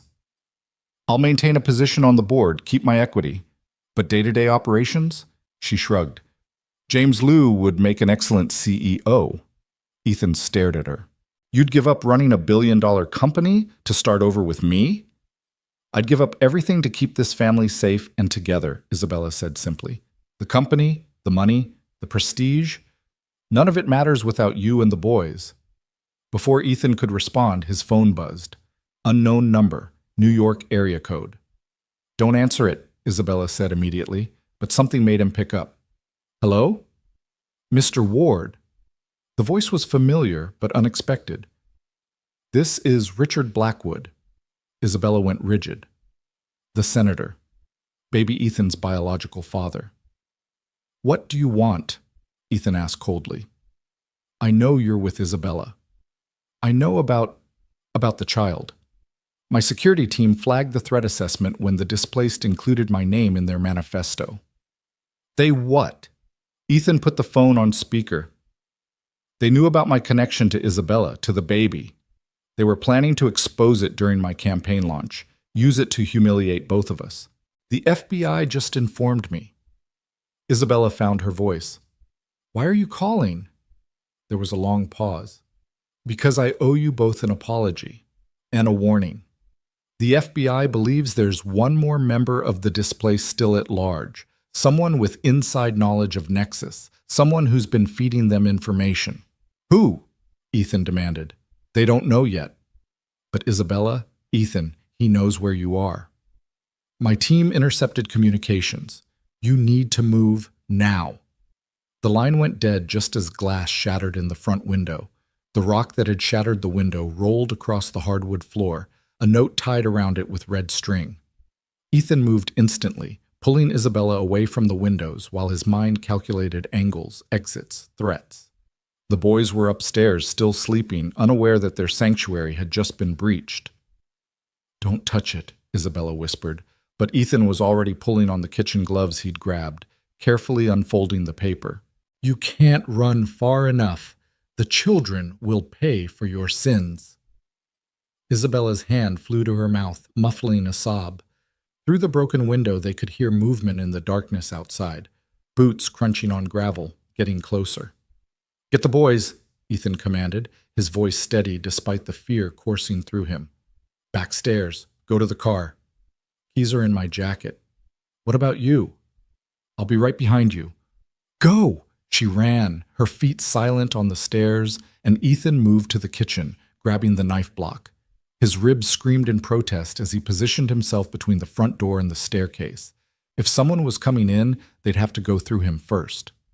The doorknob turned slowly, testing, then stopped. Ethan held his breath, knife gripped tight, when his phone buzzed again. This time, a text from an unknown number. Look outside. Come alone, or we come in. Through the window, he could see a figure standing in the driveway, illuminated by the motion sensor lights. Even from a distance, even in the darkness, Ethan recognized him. Victor Reeves, his old supervisor from the janitorial job. The pieces clicked into place with sickening clarity. Victor, who always knew which offices would be empty. Victor, who had access to every floor, every security code. Victor, who'd called him to the crime scene, ensuring he'd be there for the police to question. Ethan made a decision that went against every instinct screaming in his head. He opened the door and stepped outside. Victor, he said calmly, though his hand still gripped the knife. This isn't you. This isn't who you are. Victor laughed bitterly, and Ethan could see the gun in his waistband, the wild look in his eyes. You don't know anything about me, Ward. You worked beside me for 2 years and never once asked about my life, my family. Nothing. You're right, Ethan admitted, taking a careful step forward. I was too wrapped up in my own problems to see anyone else's. I'm sorry. Sorry? Victor's voice cracked. I trained you, covered for you when you were too grief-stricken to function properly, and the second that rich bitch noticed you, you left without a backward glance. Do you know what happened to the rest of us after the shooting? They brought in a private security firm, said we couldn't be trusted with executive floor access anymore. 20-year veterans treated like criminals. Isabella didn't know. Isabella Grant doesn't care about anyone beneath her tax bracket, Victor shouted. None of them do. We're invisible to them, just background noise until one of us snaps. Well, guess what? We all snapped. Behind Victor, more figures emerged from the shadows. 3 of them, all wearing maintenance uniforms Ethan recognized. People he'd worked alongside, shared break room coffee with, never really knowing them at all. It doesn't have to be like this, Ethan said, his mind racing. Isabella should be at the car by now with the boys. He just needed to buy them time. The Opportunity Initiative is a PR stunt, Victor spat. You think offering us coding classes makes up for decades of treating us like furniture? You got lucky, Ward. The right place, the right time, the right pretty face to save. The rest of us? We just get to keep pushing mops until robots replace us, too. One of the other men spoke up, younger, nervous. Victor, this wasn't the plan. We were just supposed to scare them, not... Plans change, Tommy. Victor pulled out his gun, not pointing it yet, just holding it. Mr. Ward here is going to call his girlfriend. Tell her to come back with those kids. We're going to have a conversation about wealth redistribution. No. Ethan's voice was steel. You want to hurt someone? Hurt me. But you leave them out of this. You still don't get it, Victor said, stepping closer. This isn't about you. It never was. You're just collateral damage. It's about her, about what she represents, the untouchable elite playing with our lives from their ivory towers. The sound of a car engine starting echoed through the night. Victor's head snapped toward the sound, and Ethan moved, not toward Victor, but toward the electrical box on the side of the house. He slammed his fist into the main breaker, plunging everything into darkness. Chaos erupted. Shouting, running, Victor firing wildly into the dark. Ethan rolled behind the woodpile, feeling splinters dig into his palms, his ribs screaming. He could hear Isabella's car speeding away, tires squealing on the mountain road, and felt a moment of relief. Then headlights blazed to life, two vehicles hidden in the trees roaring to life, giving chase. No! Ethan burst from his hiding spot, tackling Victor before he could get to one of the vehicles. They went down hard, rolling in the gravel, fighting for the gun. It went off twice, deafeningly loud, before skittering away into the darkness. Victor was stronger than he looked, fury giving him strength. His hands found Ethan's throat, squeezing, and Ethan saw stars, his injured ribs making it impossible to get leverage. You ruined everything, Victor gasped. We had a plan, a purpose, and you... The sound of sirens cut through the night, getting closer. Someone, probably Isabella, had called the police. Victor's grip loosened for just a moment, and Ethan drove his knee up, sending the older man rolling. It's over, Victor, Ethan wheezed, struggling to his feet. Let it go. But Victor was already running, disappearing into the woods as police cars screeched into the driveway. Swiss officers swarmed the property, but Ethan's only thought was for his family. The black Mercedes, he gasped to the first officer who reached him. My family, they were being chased. The officer said something in German, then switched to English. We have units intercepting. Are you injured? Ethan looked down at himself, covered in dirt and blood, some his, some Victor's. I need to find them, please. The next hour was the longest of Ethan's life. He sat in the back of a police car, giving his statement while frantically calling Isabella's phone, getting nothing but voicemail. The Swiss police were efficient, professional, but he could see the concern in their eyes. Finally, an officer approached with a phone. Mr. Ward? We have them. Isabella's voice, shaky but alive. Ethan? Oh God, Ethan, are you okay? Are you safe? The boys? We're fine. Marcus was so brave holding baby Ethan while I drove. The police stopped the cars chasing us. They arrested 2 men, but Ethan... Her voice broke. They said Victor got away. I'm coming to you. Where are you? The police station in town. Ethan, I'm so sorry. This is all my fault. If I hadn't... Stop, he said firmly. None of this is your fault. I'll be there in 20 minutes. The reunion at the police station was a tangle of tears and desperate embraces. Marcus clung to Ethan like a lifeline, while Isabella held baby Ethan with one arm and gripped Ethan's hand with the other. I thought they were going to hurt you, Marcus sobbed. I wanted to help, but Isabella said my job was to protect baby Ethan. And you did perfect, buddy. You were so brave. I wasn't brave, Marcus insisted. I was scared the whole time. Being brave doesn't mean not being scared, Ethan told him. It means doing what needs to be done even when you're terrified. The Swiss police inspector, a stern woman named Muller, reviewed their statements with typical thoroughness. Mr. Reeves has likely crossed the border by now. We've notified Interpol, but these mountains, many places to hide. So he's still out there, Isabella said flatly. Yes, which is why I recommend you accept the protection program we're offering. Safe house, new identities, complete relocation. New identities? Marcus asked, confused. But I like being Marcus Ward.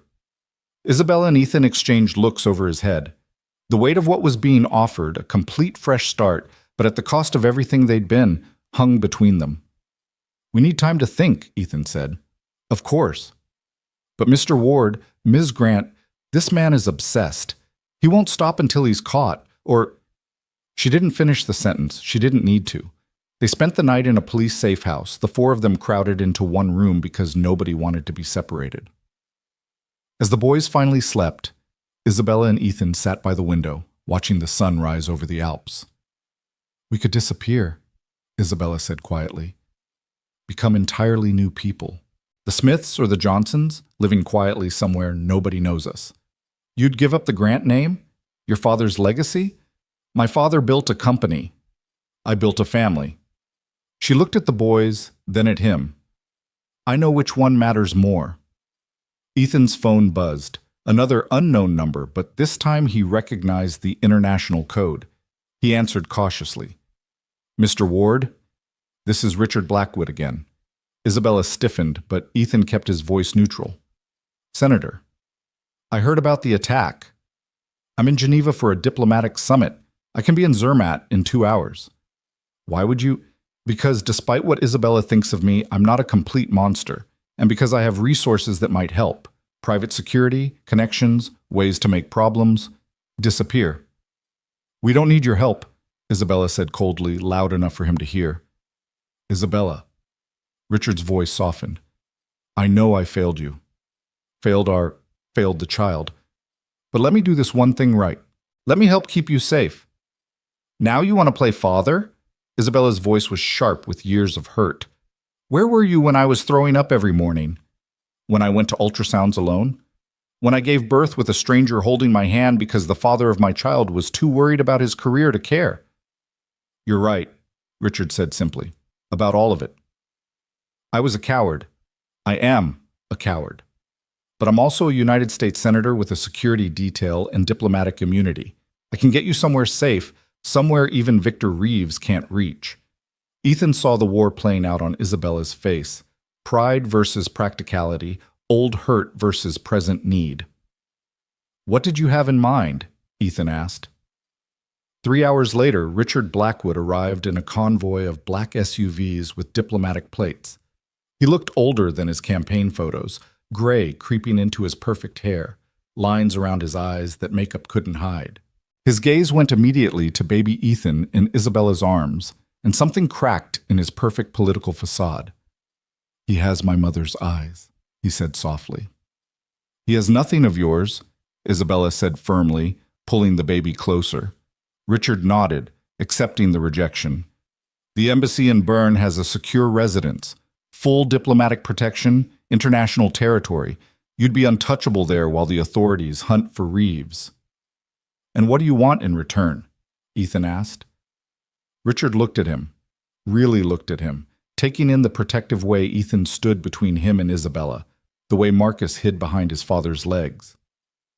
"I want to know they're safe," Richard said. "All of them, including you, Mr. Ward. The man raising my biological son to be a better person than I could ever make him." "Ethan's not raising your son," Isabella said. "He's raising his son." "Biology doesn't make you a father. Showing up does. Being there does. Taking bullets and fighting off attackers and singing lullabies at 3 a.m. makes you a father." Richard flinched at each point, but didn't argue. "You're right, which is why I'm offering this with no strings attached. No claims, no rights, no expectations. Just let me help. Let me do one decent thing in this whole mess." Marcus tugged on Ethan's shirt. "Dad, who is this man?" Before anyone could answer, baby Ethan started crying. Without thinking, Ethan took him from Isabella, bouncing him gently, humming the lullaby that always worked. The baby settled immediately, one tiny hand grasping Ethan's finger. Richard watched this with something like pain in his eyes. "One decent thing," he repeated quietly. The convoy ride to Bern was surreal. Marcus was fascinated by the diplomatic flags, the bulletproof glass, the serious security agents with earpieces. He peppered Richard with questions that the senator answered with surprising patience. "Do you really know the president?" "Several presidents, actually." "Have you been to space?" "No, but I've met astronauts." "Cool. My dad's going to teach me to be an astronaut. or a dinosaur scientist, or maybe a chef who cooks for astronauts. Your dad sounds like an amazing teacher. Isabella and Ethan exchanged glances at the wistfulness in Richard's tone. The embassy residence was like something from a movie. High walls, security checkpoints, beautiful grounds that were also a fortress. As they settled in, Richard pulled Ethan aside. "I've had my team looking into Victor Reeves. He's more dangerous than you know.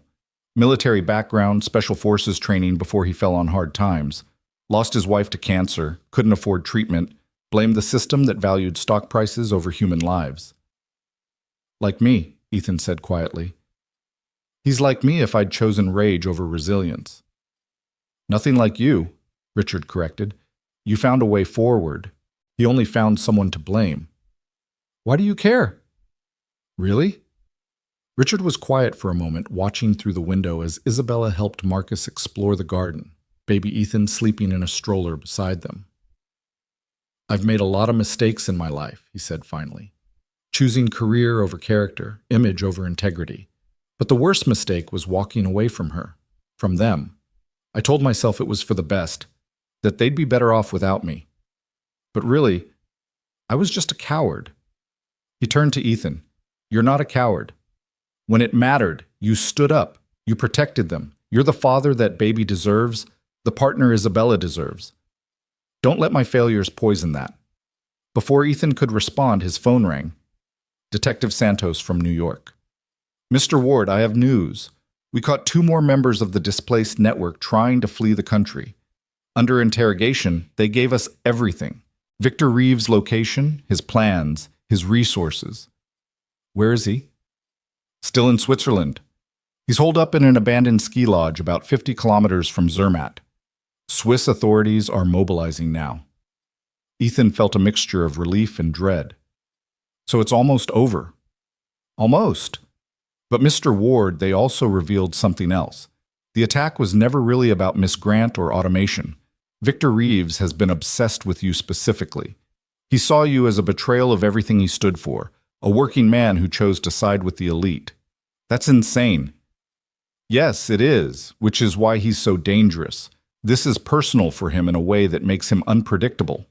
Stay in the embassy until we have him in custody." But even as Ethan agreed, he knew Victor wouldn't wait to be caught. Men like that, driven by perceived betrayal and righteous fury, didn't go quietly. His instinct proved right 3 days later. It was Marcus who saw him first, looking out the embassy window during breakfast. "Dad, there's a man at the gate." He looked sad. Ethan moved to the window and his blood froze.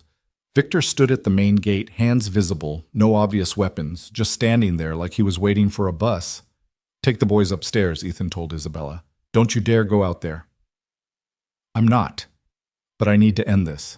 Security was already mobilizing, but Victor wasn't trying to enter. He just stood there until one of the guards approached with a phone. The call came through to the residence. "Hello, Ethan." Victor's voice was calm, almost peaceful. "Beautiful morning, isn't it?" "What do you want, Victor?" "To talk. Man to man, worker to worker. No weapons, no threats, just words." "The police are coming." "I know, that's why we should talk now." Against every instinct, against Isabella's pleading looks, Ethan found himself walking to the gate. Not outside it, he wasn't that foolish, but close enough to see Victor's face through the bulletproof glass. Victor looked older, grayer, like the past week had aged him years. "You look good," he said. "Happy. The kid doing okay?" "They're both fine." "Good. Kids shouldn't suffer for adult problems." Victor laughed bitterly. "Listen to me, sounding all noble. Truth is, I never wanted to hurt the kids. That was just momentum, anger, David Chen's people getting carried away." "Then why?" "Because you got out," Victor said simply. "You escaped the trap the rest of us are stuck in, and not through hard work or playing by the rules, but through blind fucking luck. Right place, right time, right pretty face to save." "It wasn't luck," Ethan said. "It was choice. I chose to help someone in danger. I chose to speak up about the financial error. I chose to keep going after Sarah died instead of giving up." "Choice," Victor repeated mockingly. "Must be nice to have choices. Some of us just get to choose between bad and worse. You chose this, Victor. You chose to hurt people, to terrorize children. That's on you. Victor's mask finally cracked. You think I don't know that? You think I don't see my wife's face every time I close my eyes, disappointed in what I've become? She would have hated this, hated me for this. Then stop, Ethan said. It's not too late to stop. Yes, it is. Victor pulled something from his pocket, not a weapon, just a photo. A woman, smiling, beautiful despite the obvious illness. Emma would have liked you, would have said you were one of the good ones. Make sure your boy knows how lucky he is. Make sure he knows. Police sirens were getting closer. Victor carefully placed the photo on the ground, then put his hands on his head. Tell Isabella Grant something for me, he said as officers surrounded him. Tell her the system's broken, but maybe, just maybe, people like her and people like you working together can fix it. Tell her I said that. They took him away quietly, no struggle, no final declarations. Just a broken man who'd chosen the wrong path and knew it. Ethan stood at the gate for a long time after the police cars disappeared, thinking about paths not taken, choices that led to salvation or destruction, the thin line between himself and Victor Reeves. You okay? Richard Blackwood appeared beside him, surprising Ethan with his presence. I worked beside him for 2 years. Never knew about his wife, his pain, any of it. Would it have changed anything? Maybe. If I'd reached out, been a friend instead of just a coworker. You can't save everyone, Ethan. Sometimes people don't want to be saved. They want to be angry. Speaking from experience, Richard smiled sadly. More than you know. He paused, then added, I'm leaving for Washington tonight. But before I go, there's something I need to say. They walked through the embassy garden, stopping by a bench overlooking a fountain. I'm withdrawing from the presidential race, Richard said quietly. My team doesn't know yet, but I've decided. Why? Because I looked at that baby, at Isabella, at you and Marcus, and realized I've been chasing the wrong things my entire life. President Blackwood would be remembered for 4 or 8 years, but being a father, that's forever. And I threw it away. It's not too late. Yes, it is. That baby has a father, you, and he's lucky to have you. Richard stood, straightening his perfect suit. I'm setting up a trust fund for him. For both boys, actually. Isabella can't refuse. It'll be in their names, accessible when they turn 18. Enough for college, graduate school, whatever they want. Richard, let me do this. Let me contribute something positive to their lives, even if I can't be part of them. Ethan stood too, and on impulse, offered his hand. Richard shook it, his grip firm. Take care of them, Richard said. I will. I know. Richard walked away, and Ethan never saw him in person again. 6 months later, the news would report Senator Blackwood's shocking retirement from politics to focus on humanitarian work. But Ethan would know the real reason. Sometimes the bravest thing a man could do was admit he wasn't the hero of the story. That evening, with Victor in custody and the immediate threat over, the embassy residents felt different, lighter. Marcus was teaching baby Ethan to play peekaboo, both boys giggling. Isabella was on a video call with the Nexus board, officially announcing her transition to an advisory role. So what now? She asked later, after the boys were asleep, curled against Ethan on the couch. Now we build that company you mentioned. Ward Grant Technologies Grant Ward sounds better, she teased. We'll flip a coin. Or, she said, pulling out a small velvet box, we could just call it Ward Technologies. Ethan's heart stopped. Inside the box was a simple gold band, inscription visible. For the man who saved us all. Isabella, I know it's backwards, the woman proposing, but when have we ever done things the traditional way? She was nervous, he realized, this powerful CEO actually trembling. Ethan Ward, you've been my partner, my protector, my family. Will you make it official? Will you marry me? Marcus chose that moment to appear in the doorway, rubbing sleepy eyes. Are you proposing? Cool, say yes, Dad. Then we'll all have the same last name. You were supposed to be asleep, Isabella said, but she was smiling. Baby Ethan woke up, but he's watching too, see? Marcus pointed to the baby monitor, where baby Ethan was indeed awake, gurgling happily in his crib. The whole family's weighing in, Ethan said, his voice rough with emotion. He looked at Isabella, this woman who'd changed his life in every possible way. Yes, of course, yes. Marcus whooped, running to hug them both. We're getting married. Well, they are, Isabella laughed, but Marcus shook his head. No, we all are. We're becoming a real family, the kind that's official and everything. And in that moment, in a borrowed residence in a foreign country, having survived violence and threats and impossible odds, Ethan understood what home really meant. It wasn't a place or a building or even safety. It was this. These people, this love, this choice to build something together from the broken pieces of their separate pasts. We're already a real family, he told Marcus, pulling them all closer. The official part is just paperwork. Important paperwork, Isabella added, kissing him, while Marcus made exaggerated gagging noises. Outside, the Swiss night was peaceful, stars visible despite the city lights. Somewhere, Victor Reeves was in a cell contemplating his choices. Somewhere, Richard Blackwood was flying back to a life he no longer wanted. But here, in this moment, the Ward Grant family, or Grant Ward, they'd figure it out, was complete, safe, and ready for whatever came next. The wedding planning began immediately, though planning was perhaps too generous a term for Isabella's approach. She attacked it like a hostile takeover, with spreadsheets and color-coded timelines that made Marcus giggle every time he saw them spread across the dining table. We could just go to City Hall, Ethan suggested one evening, watching her reconcile vendor quotes with the intensity she'd once reserved for billion-dollar mergers. Absolutely not, Isabella said without looking up. Marcus wants to be ring bearer and best man. Baby Ethan needs to be in a tiny tuxedo. We're doing this properly. Properly meaning a 1,000-person event at the plaza? She finally looked at him, and he saw the vulnerability beneath the CEO exterior. Properly meaning our families, the one we've made, celebrating us. Maybe 50 people. Maybe here in Switzerland, where we became us. The way she said it, soft and uncertain, made him round the table to kiss her. That sounds perfect. But even as they planned their future, the past wasn't quite done with them. The call came on a Tuesday morning while Ethan was teaching Marcus long division and Isabella was in a video conference with potential investors for their new company. Mr. Ward? This is Director Harrison from the FBI. We need to discuss Victor Reeves. Ethan's stomach dropped. Did he escape? No, sir. He's dead. Suicide in his cell last night, but he left something for you. A letter and a laptop with files we think you need to see. The room seemed to tilt. Victor, broken and defeated Victor, had taken the final escape route.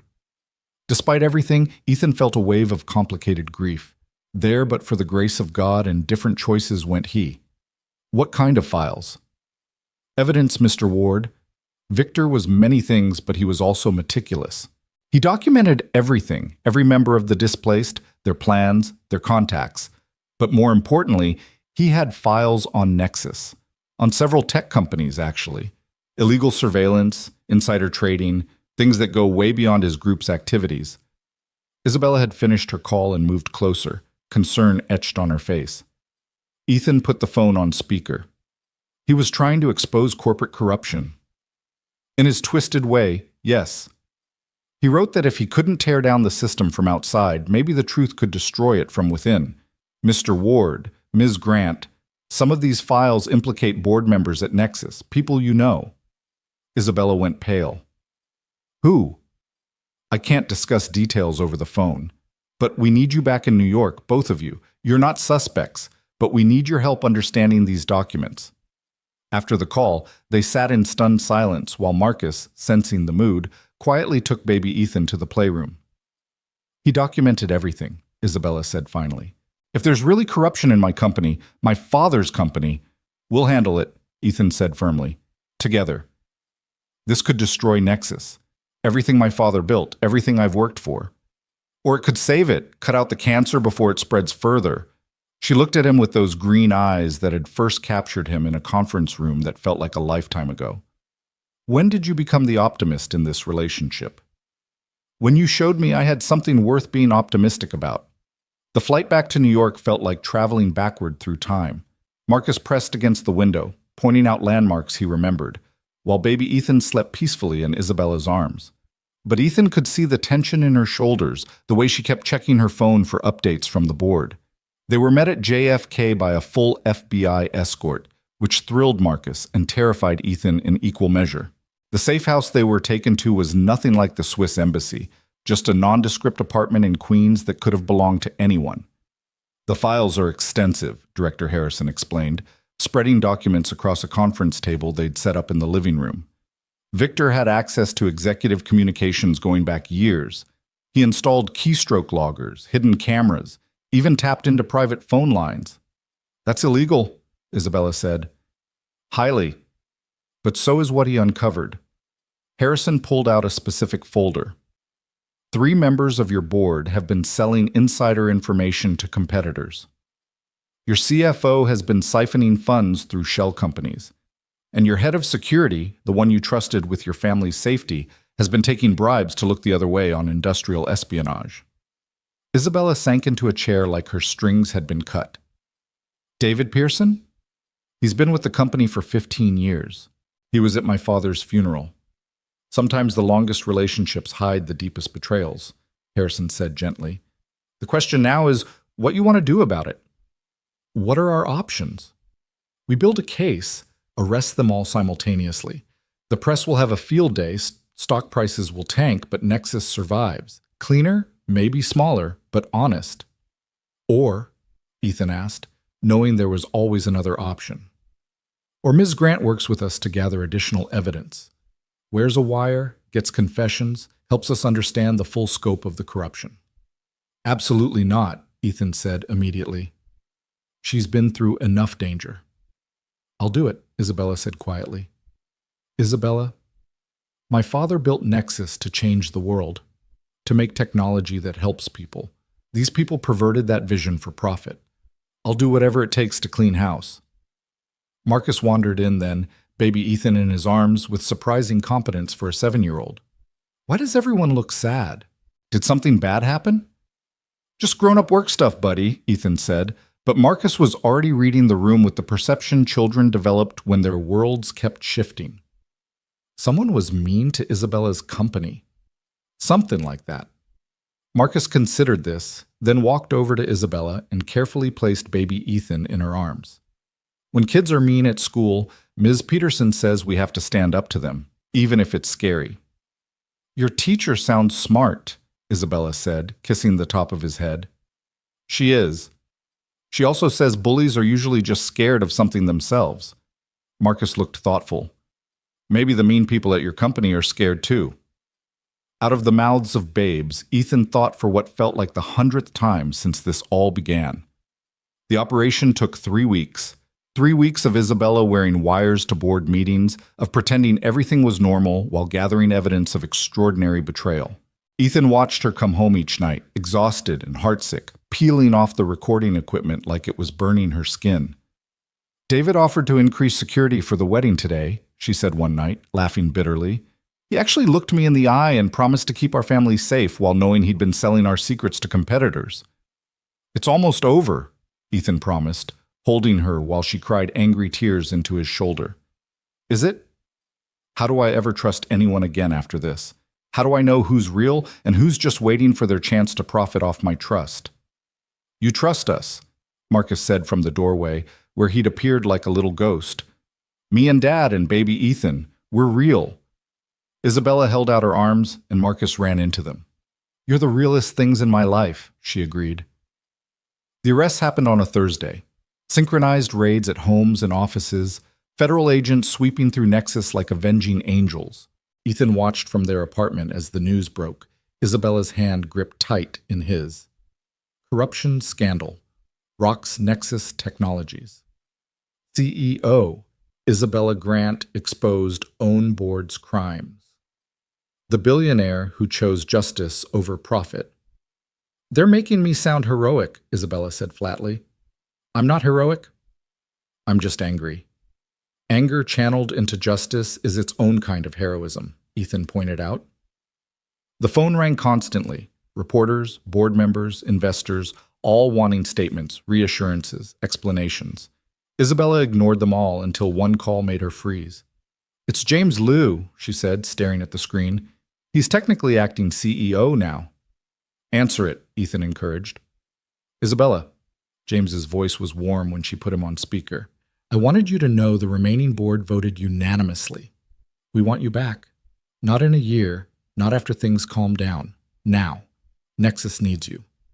I resigned, and we're refusing to accept it. The company needs leadership that chose integrity over easy profits. It needs you." Isabella looked at Ethan, a question in her eyes. "What about our company?" he asked. "Ward Grant Technologies?" "Why not both?" James suggested. "Nexus could be your first major investor.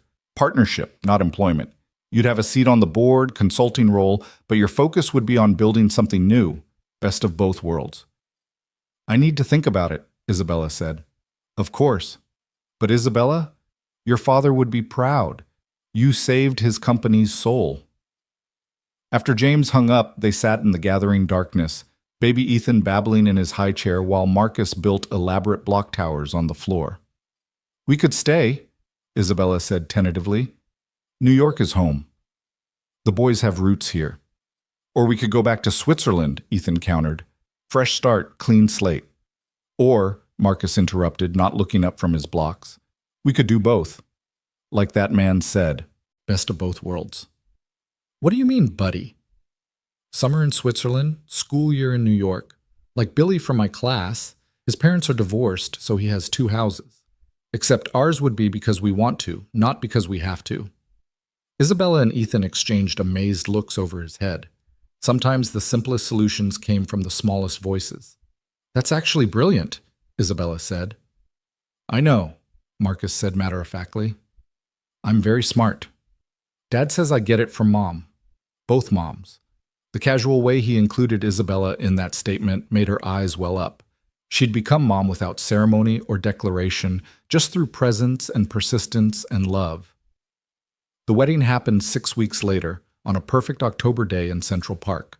Not the grand affair Isabella had initially planned, but something better, intimate, honest, real.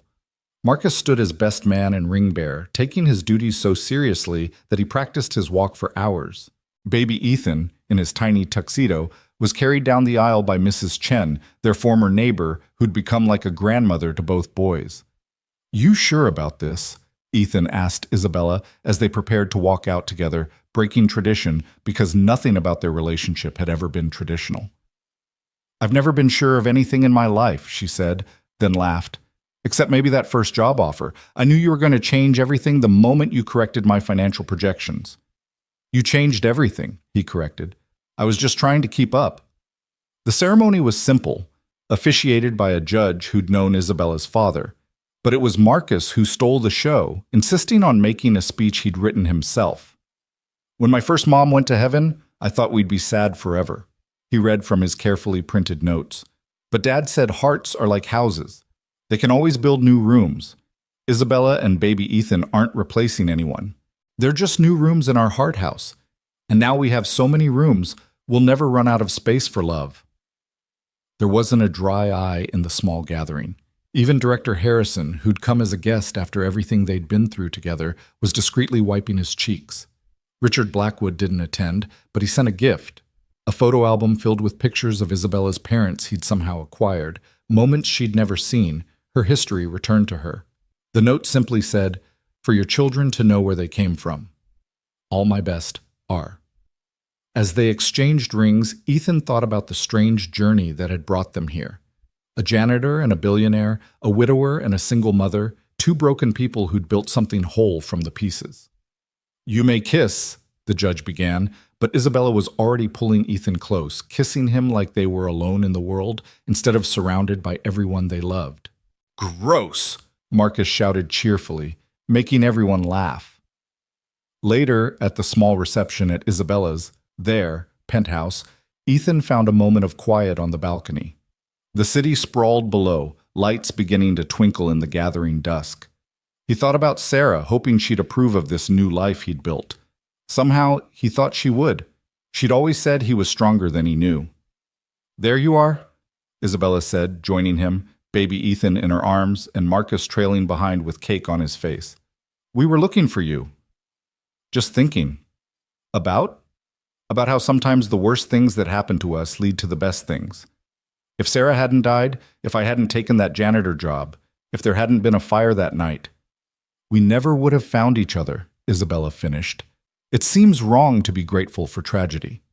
"Not grateful for the tragedy," Isabella corrected. "Grateful for the strength we found because of it. For the choice to keep going when stopping would have been easier." Marcus tugged on Ethan's jacket. "Dad, baby Ethan said his first word." "He's only 8 months old, buddy." "But he did." "Listen." Marcus leaned close to the baby. "Say it again, little brother." Baby Ethan looked at Marcus with adoration, then opened his mouth and clearly said, "Mar." "He's trying to say Marcus," Marcus exclaimed, delighted. "I'm his first word." "Actually," Isabella said with a smile, "I think he's saying more. He does it every time he finishes his bottle." "I'm choosing to believe it's Marcus," Ethan said, ruffling his son's hair. "Better story."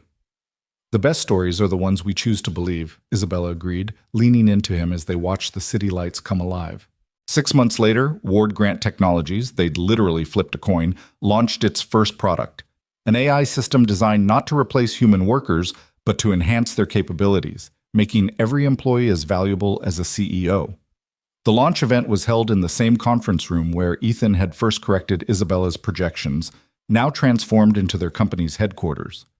2 years ago, a janitor saved my life, Isabella said in her keynote speech, Ethan beside her on stage, not just from a bullet, but from a narrow view of what success looked like. He showed me that brilliance exists at every level of society, waiting for opportunity. Ward Grant Technologies isn't just about artificial intelligence. It's about augmented humanity, about ensuring technology elevates everyone, not just the privileged few. The crowd erupted in applause, but Ethan barely heard it. He was watching Marcus in the front row, holding baby Ethan, now walking but still called baby Ethan, both boys wearing matching "My Parents Are Geniuses" t-shirts that Mrs. Chen had made. "Your turn," Isabella whispered, stepping back. Ethan approached the microphone, still uncomfortable with public speaking, but knowing this message mattered. "Every person in this room has potential beyond their current circumstances," he began. "I know because I've been the invisible one, the one whose ideas didn't matter because of my job title. Technology should be a ladder, not a wall. What we're launching today isn't just software, it's possibility, it's hope. It's a chance for every janitor to become a CEO, and for every CEO to remember they're human." The demo that followed was flawless. The system worked exactly as promised, turning entry-level employees into strategic thinkers, giving them tools previously reserved for the highest levels of management. Orders poured in before they even left the stage. "We did it," Isabella breathed as they finally escaped to their office. "You did it," Ethan corrected. "We did it," Marcus said firmly from the doorway, baby Ethan toddling beside him. "Family means we all did it together."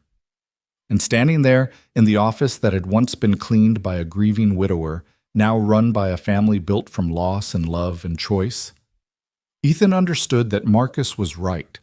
They had all done it together. Every tear, every triumph, every moment of terror and joy had led to this, not an ending, but a beginning. "What's next?" Isabella asked, pulling up their business plan on the smartboard. "Everything," Ethan said, lifting baby Ethan onto his shoulders while Marcus grabbed the digital pen to add his own ideas to their plan. "Absolutely everything." Through the window, Manhattan stretched out in all its impossible glory, a city of dreams and heartbreak and endless possibility. Somewhere out there, another janitor was pushing a cart through empty offices, brilliant and invisible. Somewhere, another single parent was choosing between dignity and survival. Somewhere, another family was being born from circumstances no one would choose but everyone could overcome. "Dad?" Marcus asked, adding surprisingly complex diagrams to their business plan. "Are we rich now?" Ethan looked at Isabella, at baby Ethan, at the ring on his finger and the company they'd built and the future spreading before them like a promise. "Yeah, buddy," he said, "we're the richest people in the world." "Cool," Marcus said, then went back to his drawing. "Can we still have pizza for dinner?" They laughed, all of them, the sound filling the office that had witnessed so much transformation. And as the sun set over the city that had brought them together, the Ward Grant family, they'd decided to hyphenate after all, stood ready for whatever came next, knowing that together they could handle anything.